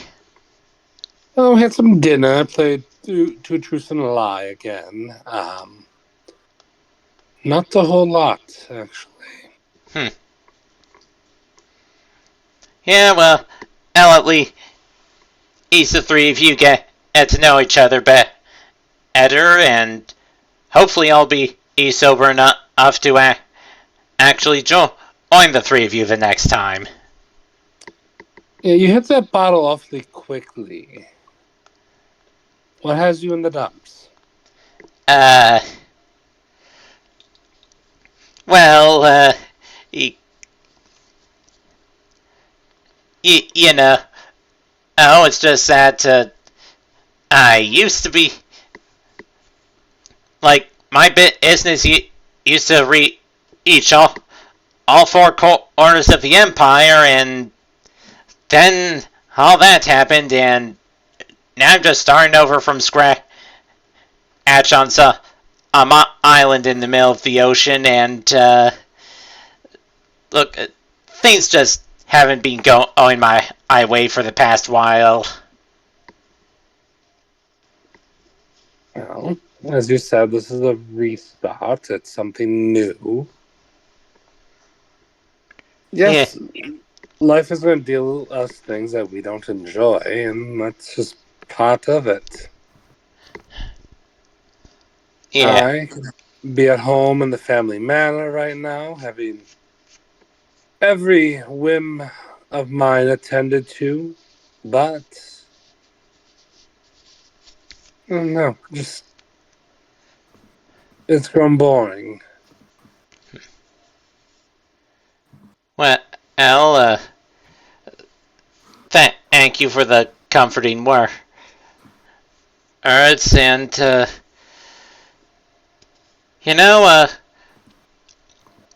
here's hoping that at this fresh start, art comes with better results. Like, I already feel that things might start picking up soon. Thing is across with that. Yeah. Well, Elma says, not mentioning that she already has an employee that's indebted to her.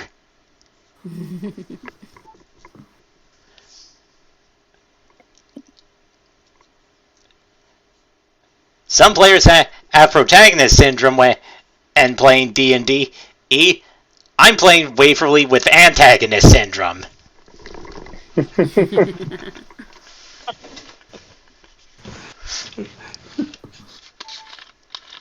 Trying to show this, but it won't let me. But somebody did some drawing of Tarek, the gardener guy. Not me. Something I found online. Nice. That's somebody else. They did two of the NPCs. Vernoth and Tarek. But you would have seen Vernoth. She was there too at the beginning. One of the humans standing by with the kobolds. But anyway, I'll draw them eventually. Eventually, I'll draw all the NPCs. Anyway. Yes, thank you.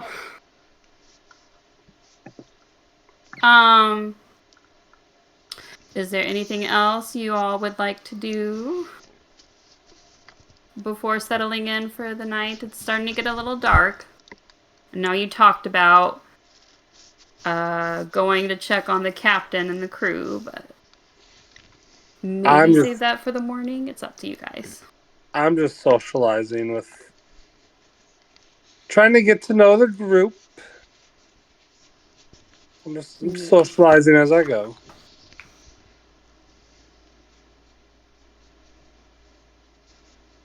It's a little rustic, a little quiet out here as night falls and the stars come out. You all pitch a tent and start to build a campfire. Might not be quite as paradisey as the Bushers might have led you to believe. But perhaps that's part of the reason why you all came here, is so that you could build it into the paradise that you imagined it to be. I don't know, I can actually see the stars here. It's quite lovely. Yeah. There's something about the peace and quiet.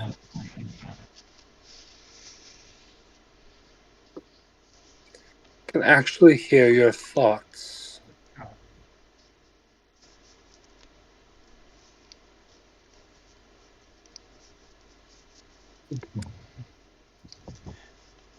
Wait, hold on. Is being unable to see stars in urban areas even a thing in this pre-industrial fantasy world? Maybe. Who knows? I mean, coming from my manor, yes. My grandfather has a lot of statues of himself. Ah, that'd do it. And they glow. They glow brightly. If you don't mind me saying, he sounds like kind of a pompous individual. Not really pompous, but... oh, let's be real. Very, very pompous. You're right.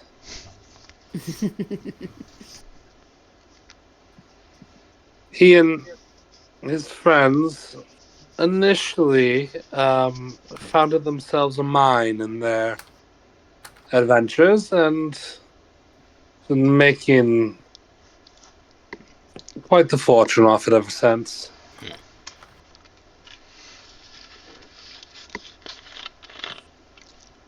Also helps that they saved the world and were indebted by the ruling dynasty. Well, sometimes ventures like those pay off in the long run. Oh, yes, absolutely.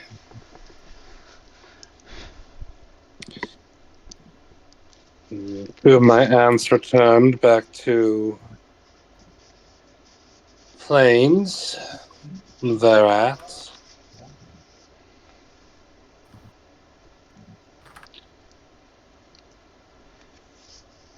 I have an uncle who teaches, an aunt who teaches.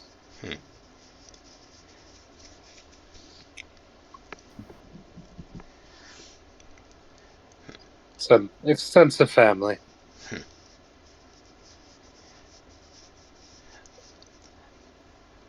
Yes, that sounds like quite a varied extended family you have.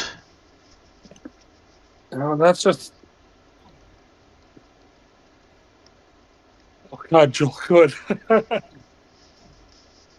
And that's just the extended family. Then there's the blood family and all of them.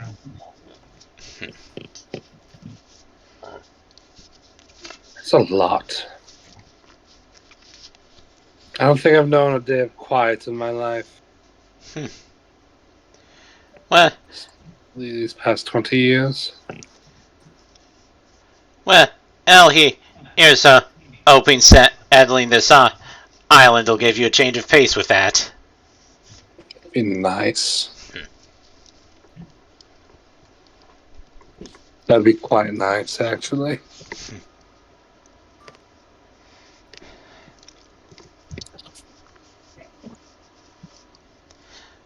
Jules, Wilma, did you see that kobold that was in the jail cell?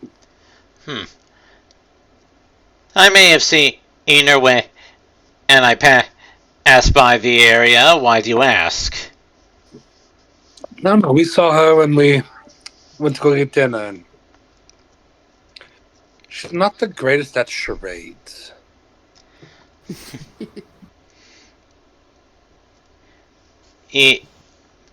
Yeah, she made some gestures at me when I walked past to get the vegetables.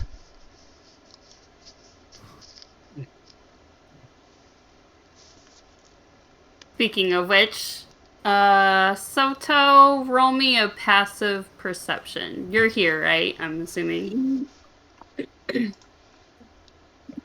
Yeah, we've all gone back to the tents. Yeah, just hanging out in your tent or maybe by the campfire. Okay. What's your passive perception? It's a 12.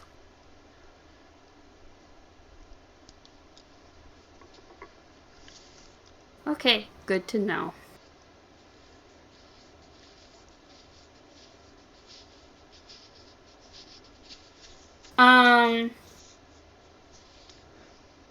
Soto, Wilma.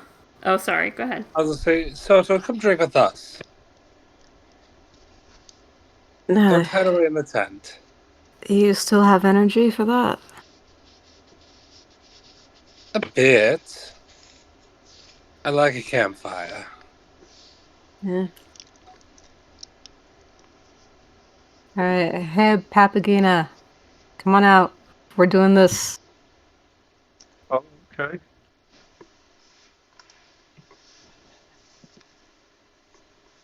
Oh, nice night anyway. Is.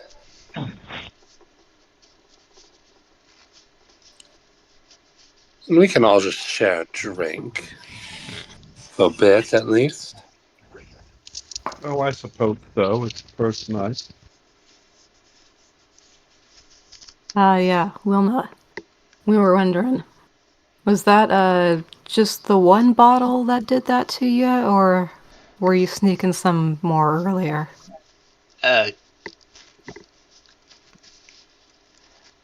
I plead the fifth. Mm-hmm. My money's on that was one.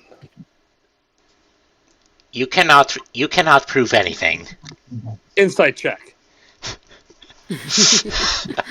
Okay. And I suppose I may make a contested deception then. That's the rules of the game. All right.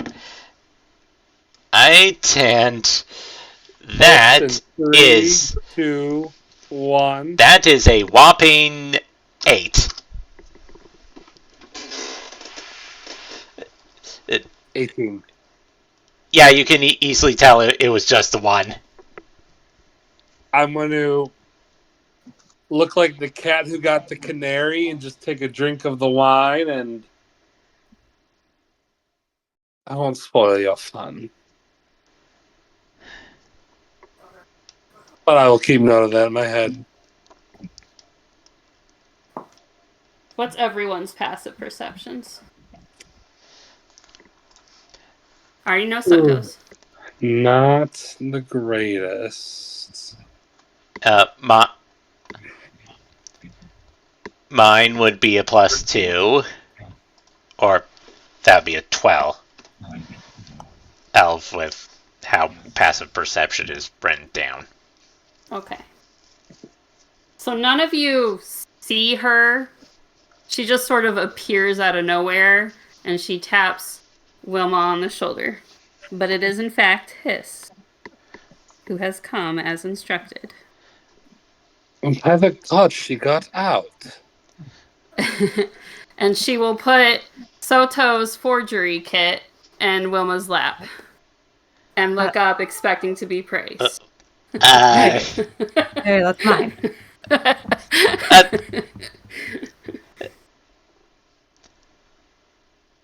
Yes, how did you get a hold of it? Yes, I believe this belongs to you, Soto.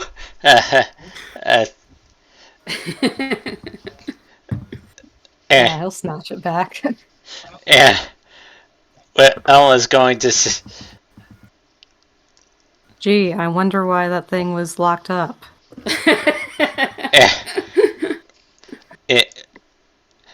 And Wilma is going to whisper to his,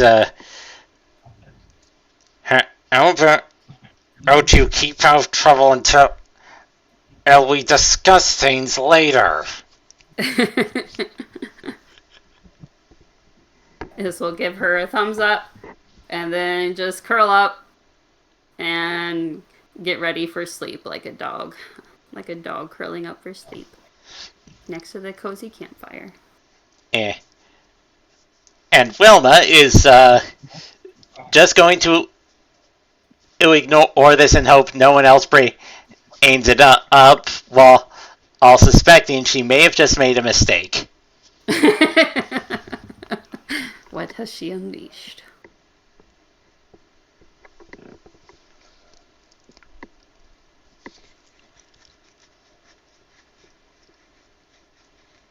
Alright, does the party wish to settle in for the night?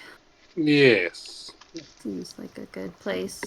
Drink the bottle of wine and just enjoy the company. And This seems like a good place to end, but before we do, as you guys settle in for sleep or meditation if you're an elf, after a weary day of travel, the non-elven party members slip into slumber as they fall into deep and restful sleep almost immediately. And as always... Huh? I will say I will sleep. Like, I know elves can meditate instead. I choose to sleep. Yeah, you can choose to sleep if you wish. And as always, these past 20 years since the goddess and her companions have defeated the Lord of Nightmares, your dreams are always pleasant and sweet. Memories of happier times. Even though sometimes when you wake, you are left with the bitter sweetness of such memories, at least in the moment. The dreams are pure and true and happiness. Even the elves, even as you fall into a meditative sleep, or I guess Papagina, since Lucille is choosing to sleep, Even Yeah. as you fall into your meditative trance, you also get to experience blissful dreams, though more in the form of like visions of your inner eye. So you still get to dream, even though you're not technically asleep. In Papagena, you receive a vision of happier memories with Papageno and your children laughing and playing together, surrounded by many brightly colored birds as they fly around you in a rainbow of feathers. And Soto dreams of owning his very own antique shop full of the artwork and historical artifacts. And there's just customers looking around at all the goods and praising at the beauty of the artwork and considering what they want to purchase.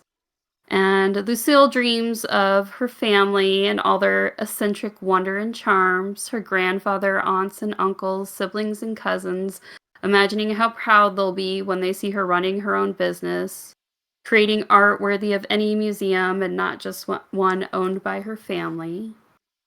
And Wendell dreams of being surrounded by magical wonders in her own shop, perhaps a loving wife by her side, and lots of gold.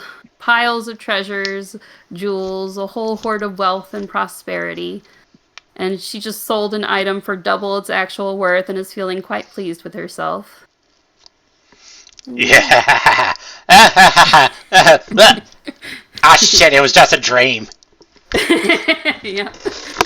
And that's a good place to end, with pleasant dreams and hopes of a better future than this rather somewhat disappointing island so far.